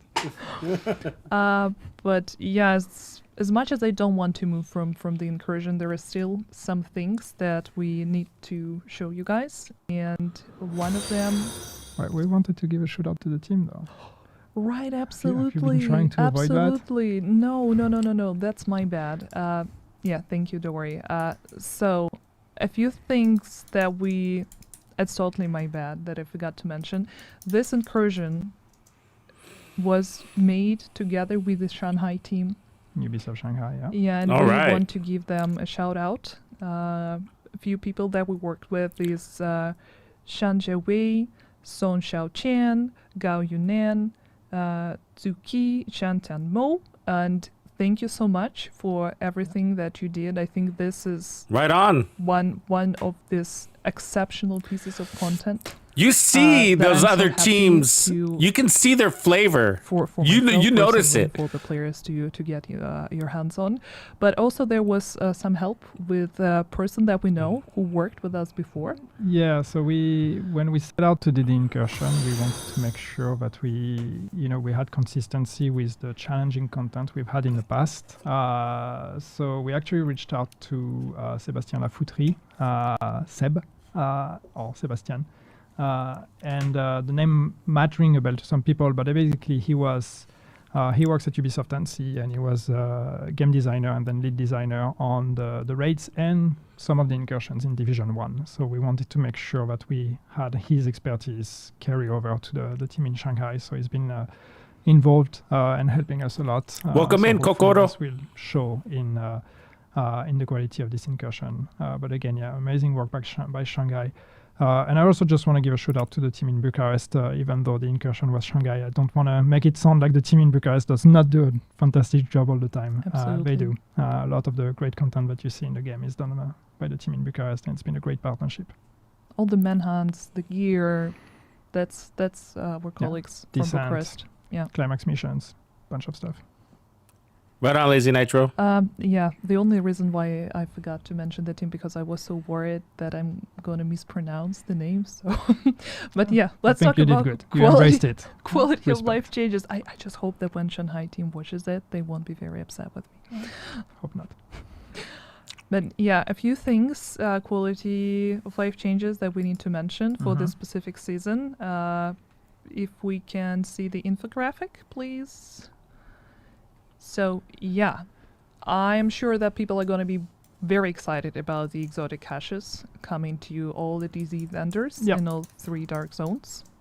Yeah, it's just about trying to make the dark zone a bit more rewarding. We know some people like to spend some time there. Some people just, like the gameplay. Some people don't like the gameplay.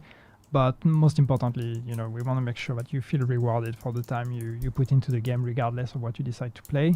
So that's one way for us to make the dark zone a bit more interesting and spicy by allowing you to actually buy exotic caches at the vendor. And the next one is not a quality of life change per se, but I think it's an important one to mention. Yeah, it's a PvP change. It's about the range of Stinger Hive, and yes, it is not a quality of life, but that's a balancing change that hopefully matters.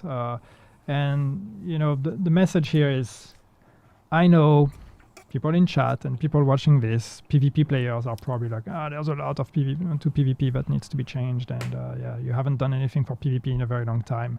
And I just want to tell you, we hear you, and there are more and more drastic PvP changes that are coming. More drastic. Ooh. Oh, we just got What does that mean? A question from the chat. I'm sorry, I'm going to interrupt you about it because that's important. People are asking when the incursion is dropping. It's actually happening tomorrow. Day 1.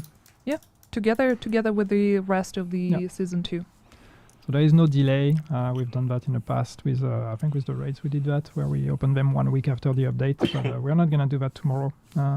So when the update comes out, as soon as the servers open, you can go hit that incursion. Yeah, but the rest of the questions we're going to answer after the live stream. Yep. We're going to announce the dates, repeat, everything is going to be in order. I'm so I know I already. We did not actually give the date of the update. We in did this not, but I was intro, saving it for the very end. Okay. See, but then again, well, it's tomorrow, but please pretend to be surprised when we announce it at the end. Okay, let's get back to quality of life But it's tomorrow. Totally. No, I understand that people are so excited about the incursion, but there is still more things for us to talk about, right? Okay. Anything else PvP-wise you want to mention? Or No, I just said there's more changes and more drastic changes coming. That's pretty much as much as I'm allowed to say at this point. Yeah, and when we are ready, of course, you're going to be the first one to know. Some other things, I think it's a very nice one, the message notification that gonna help players identify what sort of other steps they missed in order to activate the bounty. I think that's a very helpful one.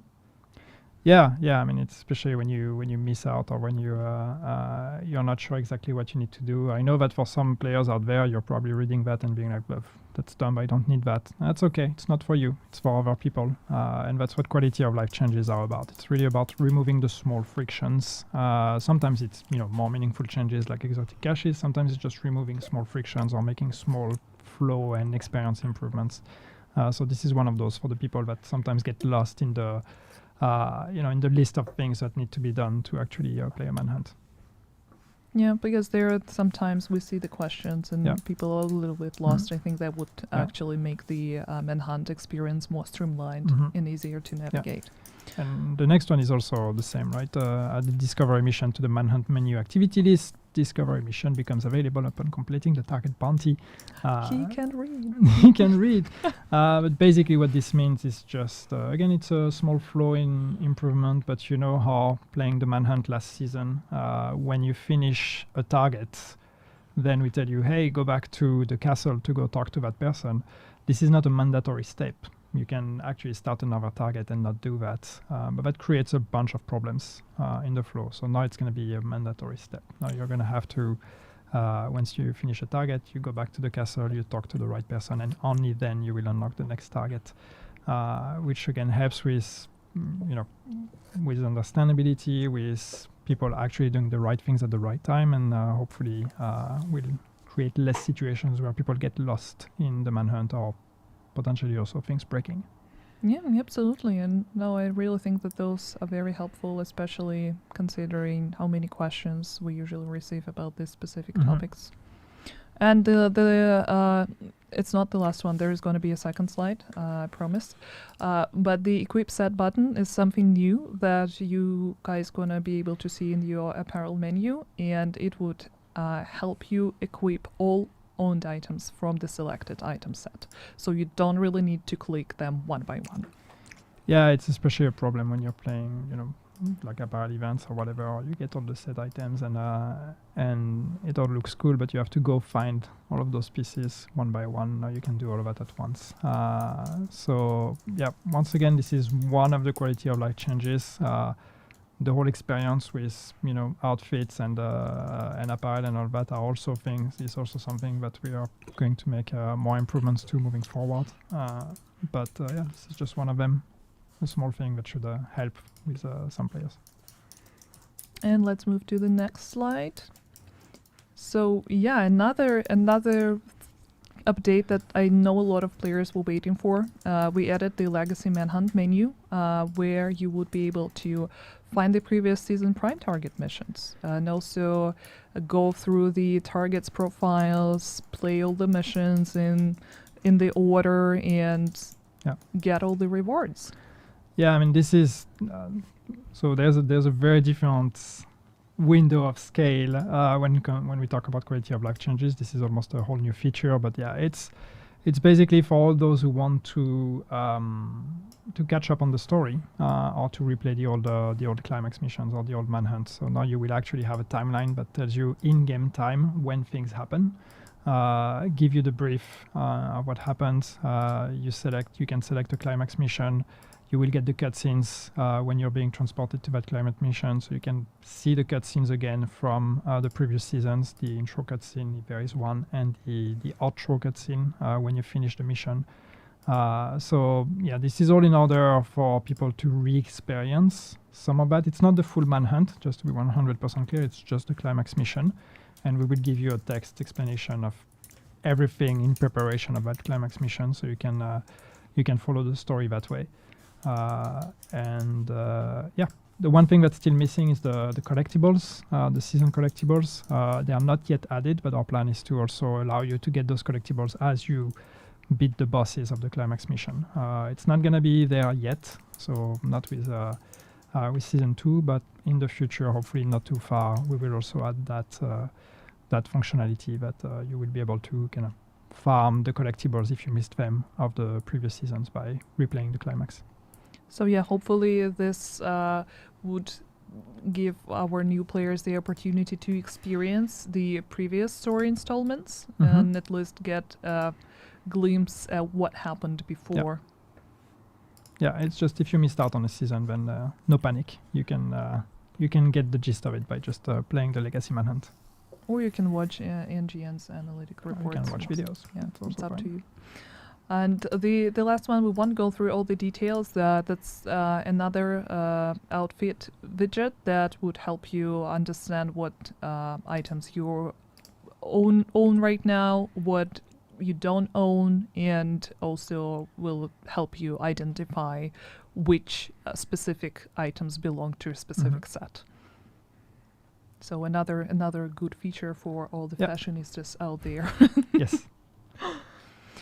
But that's not all. I mean, quality of life changes wise, that's all. But there are some other things that we hinted at in the very beginning. It's actually winter holidays. I know it's just 2nd of October, but winter holidays are essentially going to be part of Season 2. Yes. So I think it should be good for us to talk Yeah. about them a little bit. And we have a small preview, like a tiny sneak peek for you. Woohoo! This is one of the items that we Oh, have cool.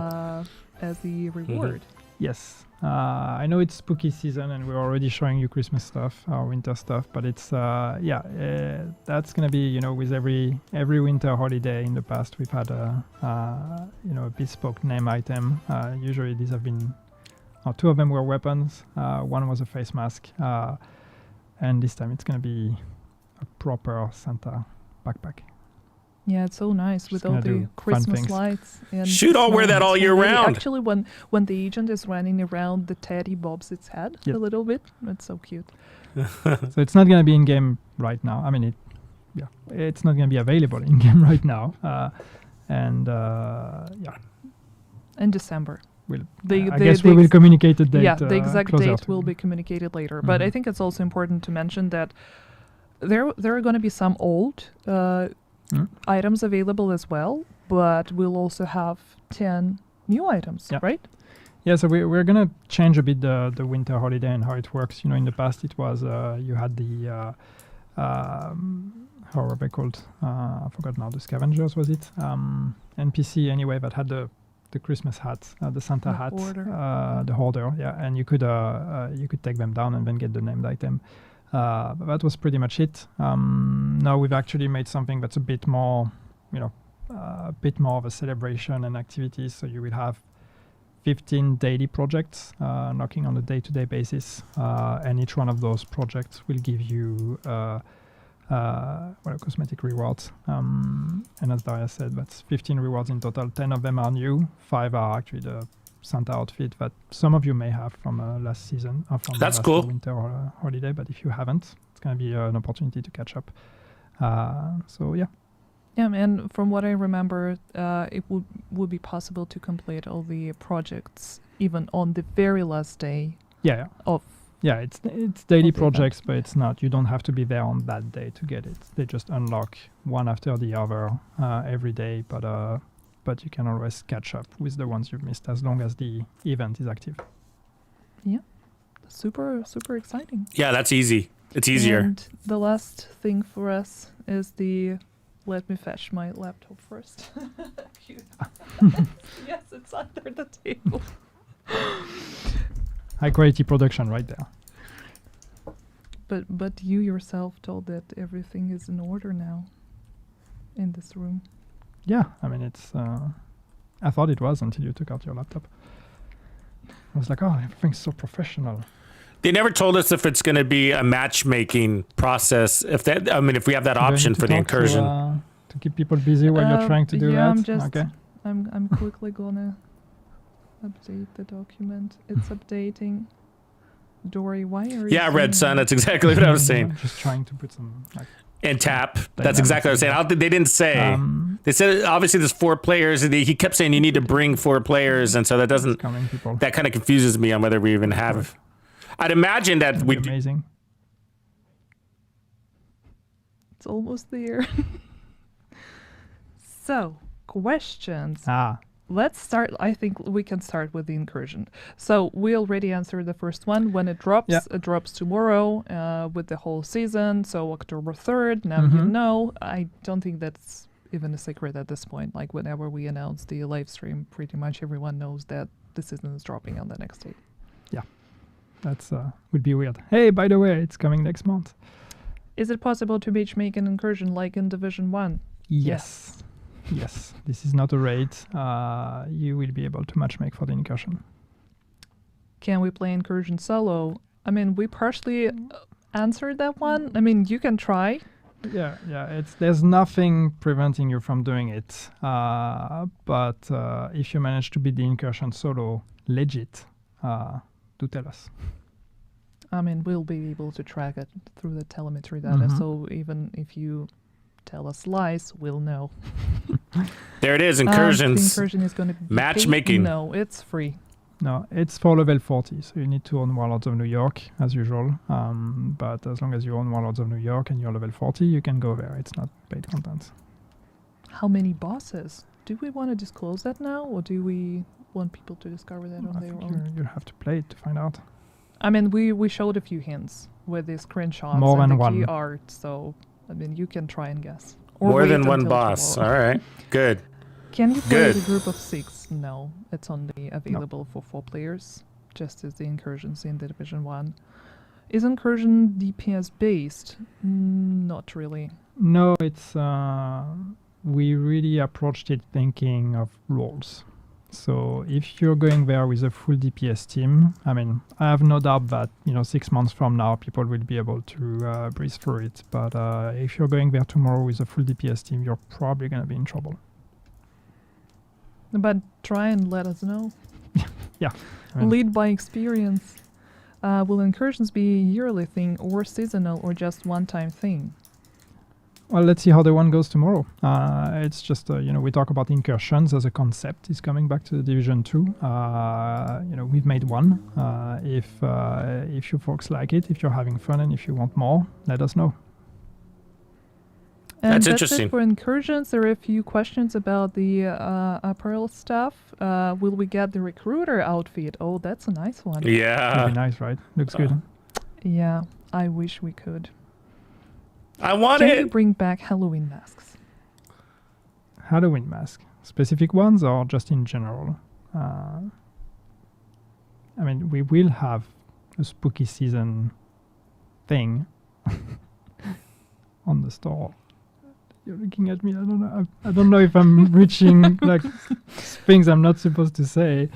But if you're into Halloween mask, yes, there will be a new Halloween mask No, it's totally fine to mention. it. I'm available just- on the store when we get closer to Halloween. Will we get tactical skins for legendary weapons at some point? Tactical skins for legendary weapons. What's legendary weapons? Exotic weapons? Yeah, I would exotic assume. weapons maybe, Yeah. or the signature weapons. I mean, if this is skins for exotic weapons, that's an idea we have in mind, but we don't have anything concrete on that just yet. We'll have to ask Polly. Yeah, let us get those. Let us pay for them. You know what I mean? Make some money. And weapons. A stored moving spinning, just a visual effect. I think we already answered that one, but if you repeat, please. Yes, it is. Maybe I'm not supposed to tell you that, but you would figure it out soon enough anyway. Yes, it is. It is. When you place your turret, you're basically creating a circle AoE, and anything entering that AoE is going to be set on fire. The turret effect is just for dramatic effect, but it's actually setting everything on fire. A question about the possible nerf for San Elmo and shock ammo in DZ and PvP. That's actually been on our Trello board for quite some time. Mm-hmm. That we're working Not on that. Not on that specifically, but Not with Season 2, but we are looking at PvP balancing, and I hinted at the fact that there are more PvP changes that are coming a bit later down the line. We're working on a bigger package and status effect for. and status effects. Yes. But that's on our Trello, so if you haven't seen that one, please check it. There are a lot of helpful info in there. Questions about reworking old exotics. Are there plans to Dread rework Addict. old exotics? Dread Addict. Yeah, I mean plans I don't know, but that's an intention. Dread you know, Addict is we great. want with every season to not just bring new things, but when we have the time to also revisit, revisit older things. So sometimes it's going to be gear sets, sometimes it might be exotics. So yes, on paper that's an intention, even though we don't have a concrete plan on when and how we do that. But when we have time, we will revisit some of them. People are asking about the possibility to add new exotic to raids now that some of the exotics are available in the dark zone. That's not our plan just yet. We're adding exotics, as you know. There's an exotic coming to the incursion. We add exotics as exclusives to the new content. Adding new exotics to the raids. I'm thinking about it. I think that would make sense if we were to revisit the raid in terms of balancing as well, because today for a lot of groups out there, the raid has become a bit too trivial. So if we would want to put new exclusive rewards behind it, we would probably want to also revisit the raids and potentially try to make them a bit more challenging. And that's not planned at the moment. I still think that it would be fair to say that it's not easier to get an exotic in the DZ rather than in the raid. It's just... No, I mean, the most predictable option is still to do the raid. You have a chance to get it in the DZ, and our intention is kind of to keep going that way. That's things that are exotic, not exotic, but are exclusive to specific piece of content are only exclusive for a time, and then eventually we add them to the dark zone.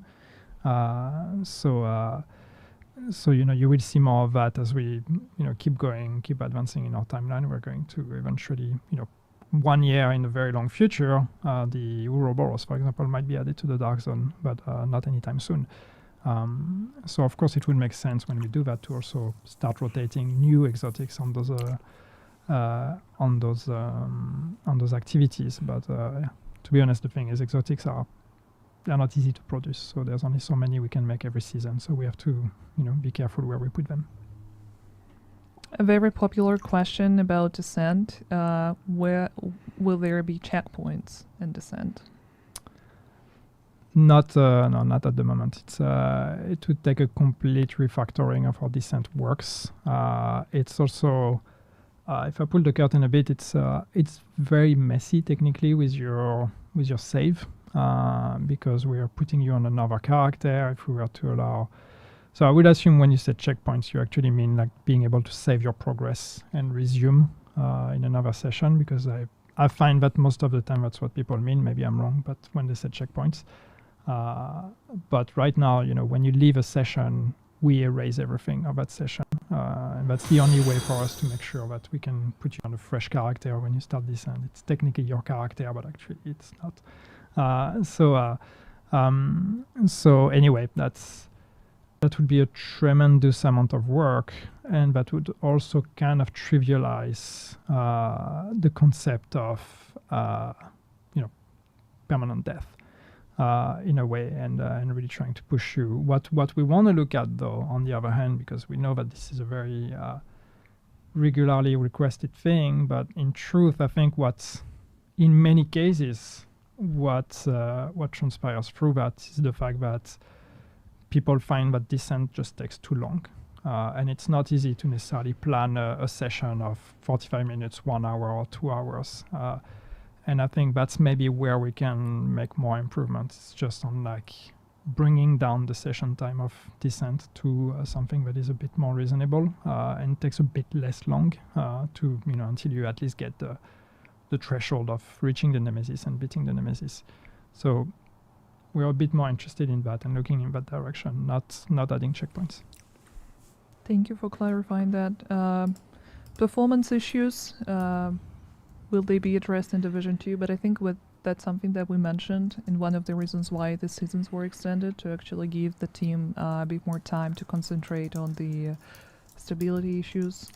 Yeah, exactly. It's not just, extending the seasons. It's not just about fixing bugs and all of that. It's also for us to take the time to look at the issues we have with stability, with performances, and a lot of those. I mean, we actively work on those all the time, but sometimes we also need to work on the new content. So extending the seasons allow us a bit more time to also go back into the kind of the backlog of issues and try to address those. And of course, as usual, stability and performances are on top of our priorities. Will the Division 2 get more support after Year 5 to bridge the gap to Division 3? We are not allowed to talk about that. There is still so much content planned for Year 5. What are you talking about? We were getting the new incursion dropping tomorrow. Let's see how that goes. Let's play through that first. And how can we get the hoodie Yannick is wearing? It says dev team here. Easy. You actually just need to work on the division. Yeah, just come work with us and you'll get it. Easy.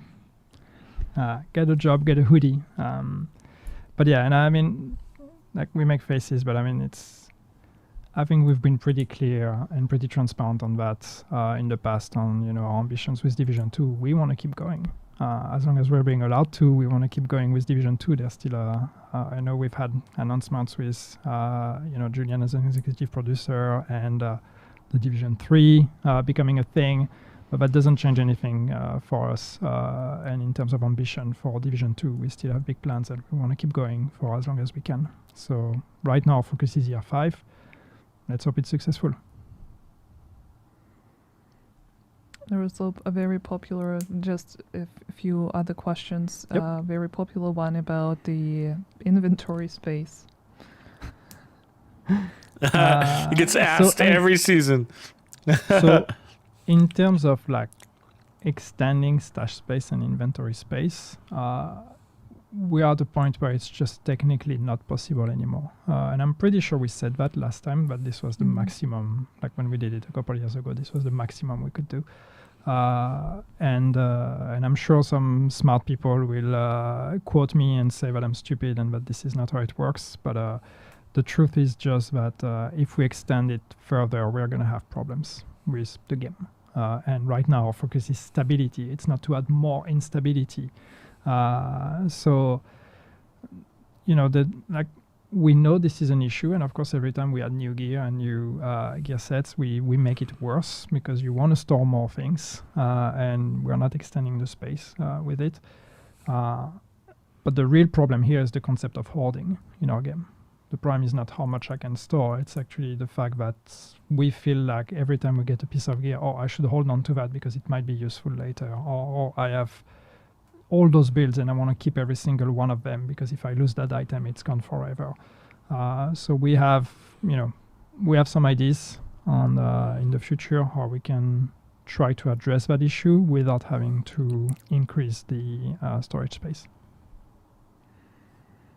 Yeah, and I think the last one is is there any plans for textiles? Yeah, we are actively discussing textiles and how to make that, how to make you folks spend your textiles because you're sitting on a bunch of them. So we're discussing about what's the best use for them. How can we allow you to reinvest that into the game economy? But yes, it is an active discussion we're having. And I think that's pretty much it. Past apparel events would be cool. Who submitted their questions.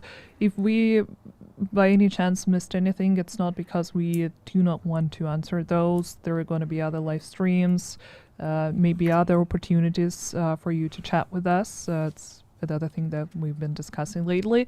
Of course, we'll let you know about all the details once it's finalized. But I thank you for joining us, and thank you, Yannick, for joining me today. So, to repeat once again, Year 5 Season 2 Puppeteers is dropping tomorrow, October 3rd, together with Incursion, together with all the gear, with all the nice weapon skins that we showed you today.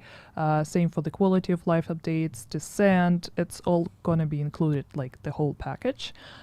So yeah, hopefully you'll be there. And the patch notes with all the information regarding the new gear, with all the specs and stats, are also going to be dropping after the live stream, so stay tuned. Thank you so much. Thank you See for having me, guys. Daya. Thank you, everyone. Bye. And have fun tomorrow. Have fun with the incursion. Have fun with the season. And just, let us know how all of this feels. Yeah. See you. Have a good day. Cheers, everyone.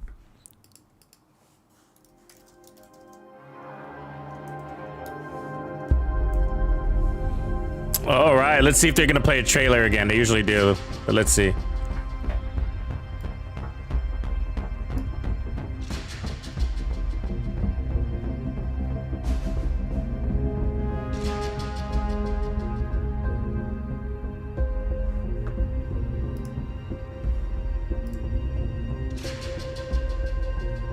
Doesn't look like it.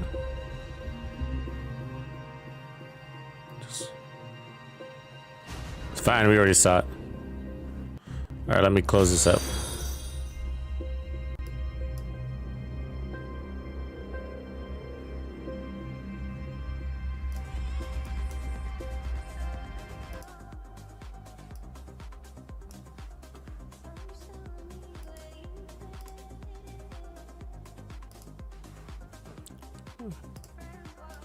Give me a second, we'll get this queued up.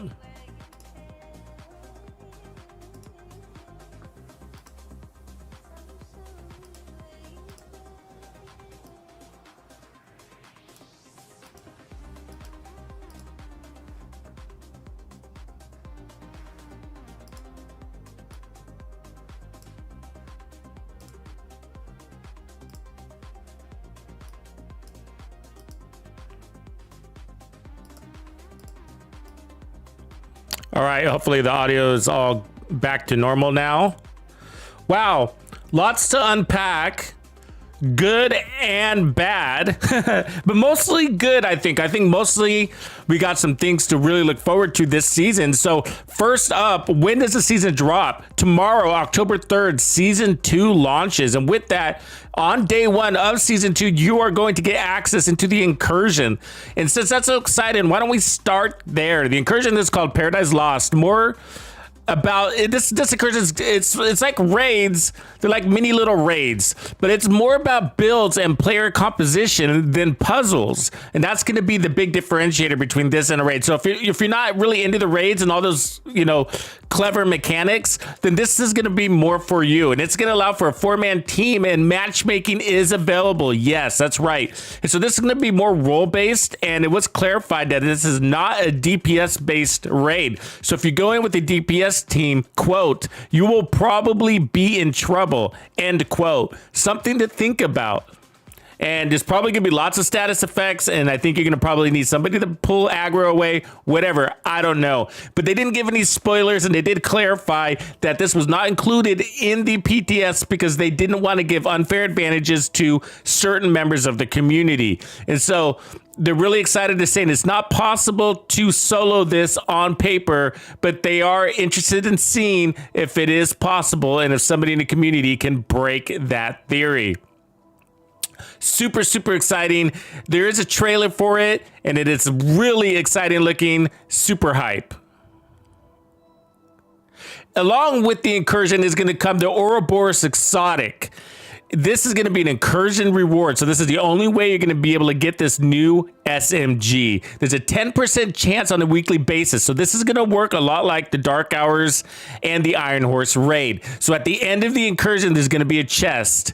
You get a 10% chance of getting this exotic when you open that chest. You're only going to be able to open this chest 1 time per week. And if you don't get it, then you're going to have to wait till next week for your second shot, or third shot, or fourth shot, or fifth shot at getting that exotic.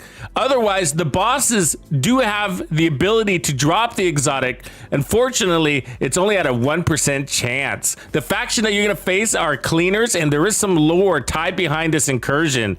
Excited to find out more as we dig in deeper and hopefully conquer this incursion super efficiently. Super, super exciting. So there is going to be a manhunt, as you would expect. It is a rescue manhunt, but it's a kind of a hybrid, because at the end, you will be fighting a recruiter, the recruiter, Hunter. And that is really, really exciting. I love taking on the hunters. I don't know about you guys, but this one it has a really cool look to him. There's some enigma there.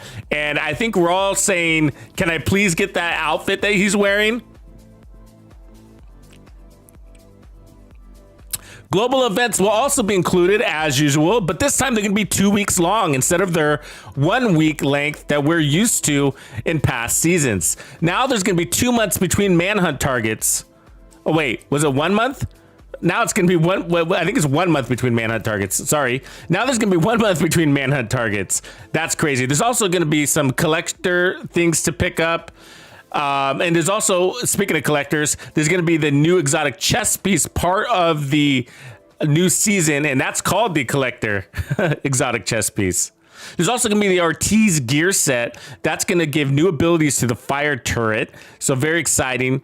And then we get another new exotic called the Iron Lung exotic LMG. So both those exotics will be part of the rewards track. The rewards track is not... Excuse me, the rewards track is free, and there is a premium version called the Season Pass. It's not required to purchase, but I think it's worth it. With it, you're going to get 11 weapon skins, 3 emotes, the new Hunter outfit. I don't know what it's called, but it looks really cool, and it's super creepy. And it's all part of the Season Pass, as well as a bonus. You're going to get a new season, well, really a gear set outfit. And you've probably seen those on past seasons. So when they land a new gear set for the season, we get an outfit that sort of is on theme with that. So very exciting. Speaking of outfits, we're going to have another apparel event. This one's called Nexus. And I would describe it as sort of streetwear meets technical. So it's pretty exciting. And I think it blends 2 different apparel events that we've seen in the past. Always looking forward to making my character look dope. I don't know about you. But by beating the apparel event, there's going to be an award as well. And it's a uniform. So it's a full head to toe equipment set. And this one is, I don't know about you, but it kind of reminds me of the Matrix. So it's really, you know, I don't know what you call that, but it's pretty cool looking. I'm going to be wearing it.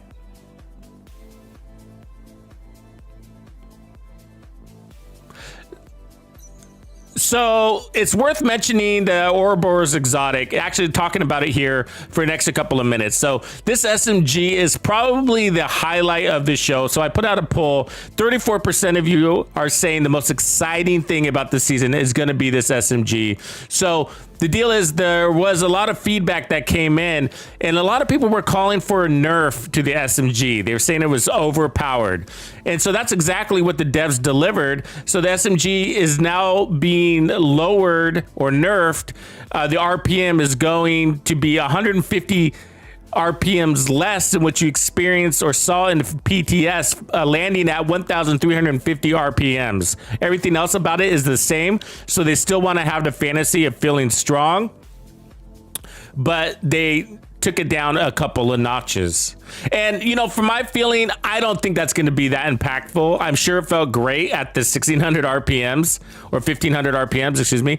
But the reality is, and we've been having some in-depth discussions and live streams, is that, you know, higher the RPMs, there's a practical limit to your RPMs because it could also damage your performance. So when you miss, you're missing a lot of bullets per second. And so that's why they had to give you a bigger mag with this tactical vector, because they gave you higher RPMs, which means more misses and more reloads. So they needed to give you a bigger RPM. So technically lowering the RPMs, although it does affect DPS, it also improves your, you know, reloading scenario a little bit, because that means you're going to be missing a little less or reloading a little bit less, because when you do miss, you're not going to be losing as many bullets. I hope that makes sense. So it's not, don't look at it as a pure nerf.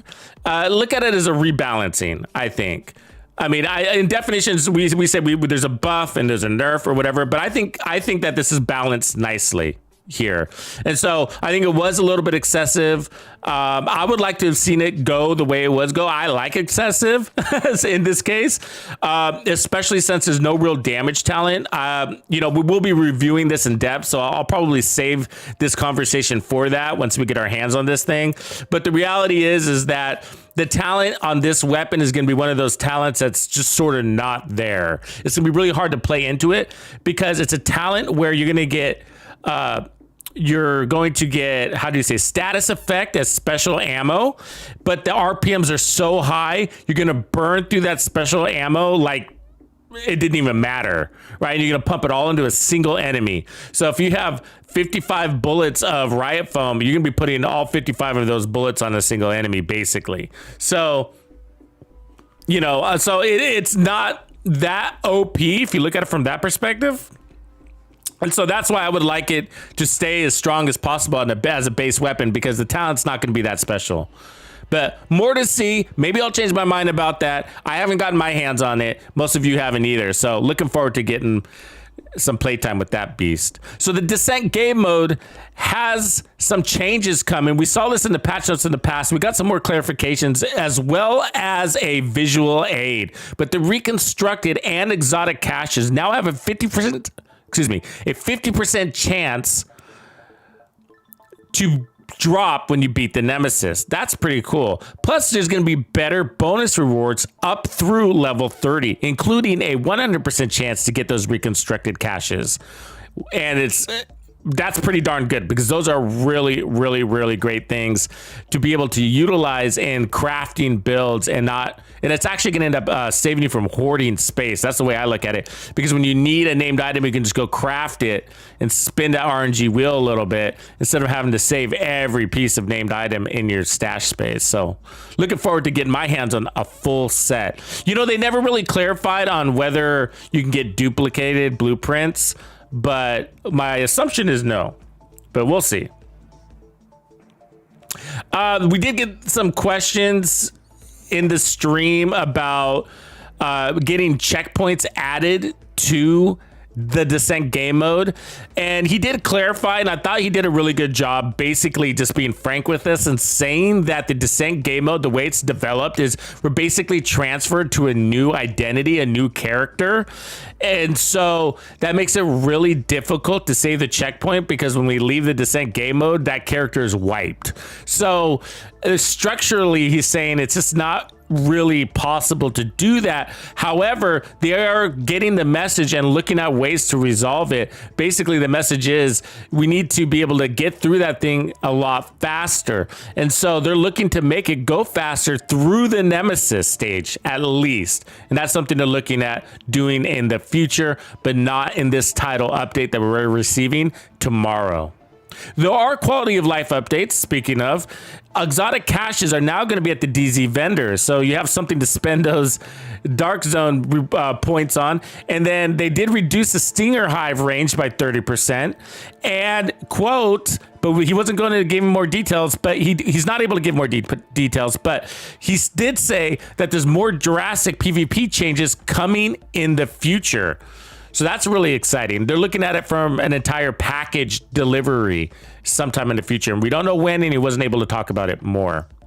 Also, there's going to be a holiday event, because, that is where we're at now, apparently. And so Christmas backpack is going to be one of the rewards, and it looks pretty darn cool. It's a Santa backpack, basically. There's even a teddy bear and some presents hanging out the top of it.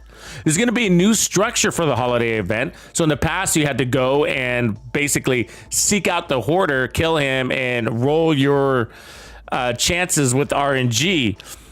But now it's going to be a daily reward activity. So there's going to be 15 daily projects, each giving cosmetic rewards. And so this is definitely easier than farming the hoarder.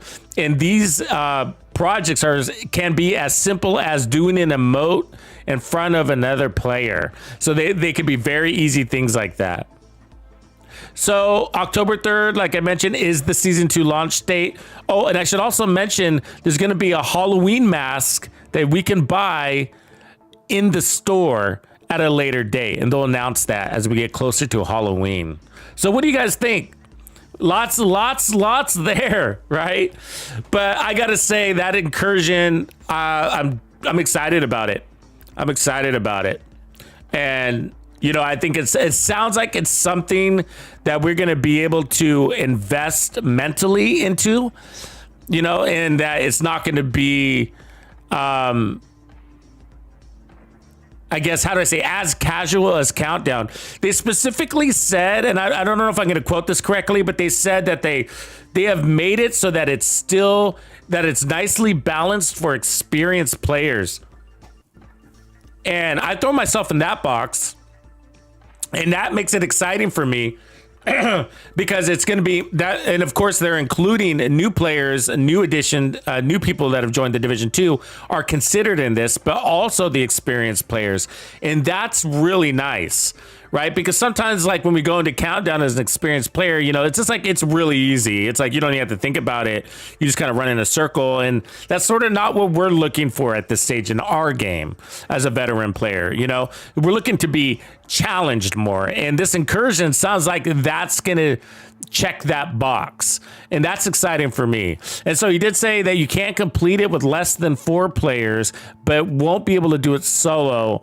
At least they don't think so, but I'm sure somebody will figure that out, right? But 3 players, 2 players, very possible. But some of the mechanics will require more than 1 player, it sounds like, even though it's not as mechanic puzzle based as other raids. But we do know that there's going to be multiple bosses, but that's all they were willing to tell us, and the rest will need to be discovered.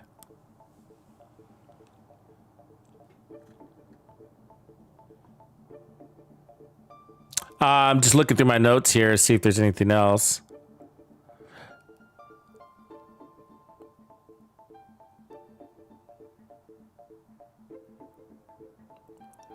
Well, I guess I should just mention, if you didn't catch it, that Yannick is back. Now, he really didn't discuss into what capacity he is participating in the Division 2. Is he a placeholder? Is he full-time? He didn't really say. He just appeared. Excuse me. And then, of course, they did mention right up front, which was kind of funny, that Julian is back as EP for the Division 3, and he'll be starting after Star Wars launches. Now, Julian was part of the original Division, and he's going to be coming back to give the Division, to really bring the direction and make sure everything is tied together nicely. And so he will be paving the way for Division 3, assembling the team, and you know, that's all they were willing to tell us about, and I didn't expect anything more than that. So if you guys are familiar with their structure, they like to keep details close to their chest until they're basically up against the launch date. And we're far away from that. So don't expect any real details on the Division 3 until we get something solid to lean on, or they have something solid to lean on.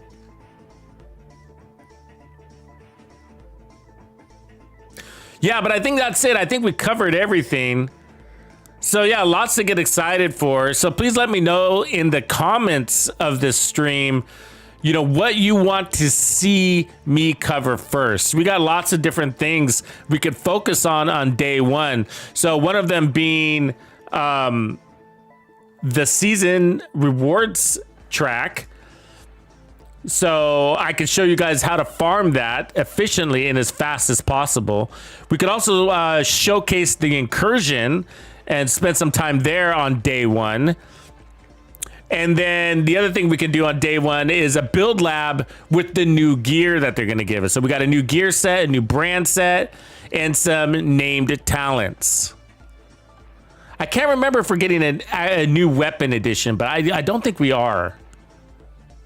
I think we're just getting like the named weapon talents on like the Tommy gun, and the other weapon was it an LMG also? Can't remember. Oh no, I remember now. It's the we are getting a new weapon talent. That's right. It's kind of like fast hands. You're able to maintain a high, basically weapon handling stat. And they're also giving it to us on the G series of assault rifle, which is actually pretty interesting. Excited to get my hands on that. I think I'm going to really like that talent. I'm a big fan of fast hands and steady handed. This is more like steady-handed, if I didn't say that right. But so I'm excited about that. I think on certain weapons, it's going to be really good. As a matter of fact, it might put the rail splitter. It might date the rail splitter, right? It might kind of make that obsolete, I guess is the word I want to say. I don't know. More to see there. More to learn, I guess.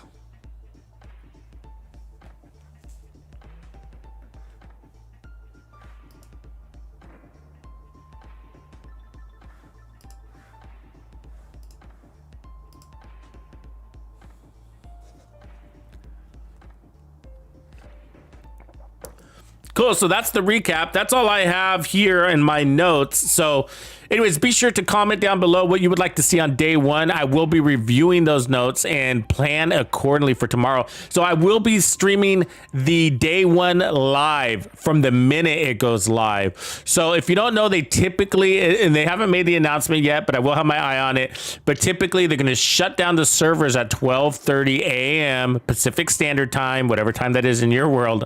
I don't know.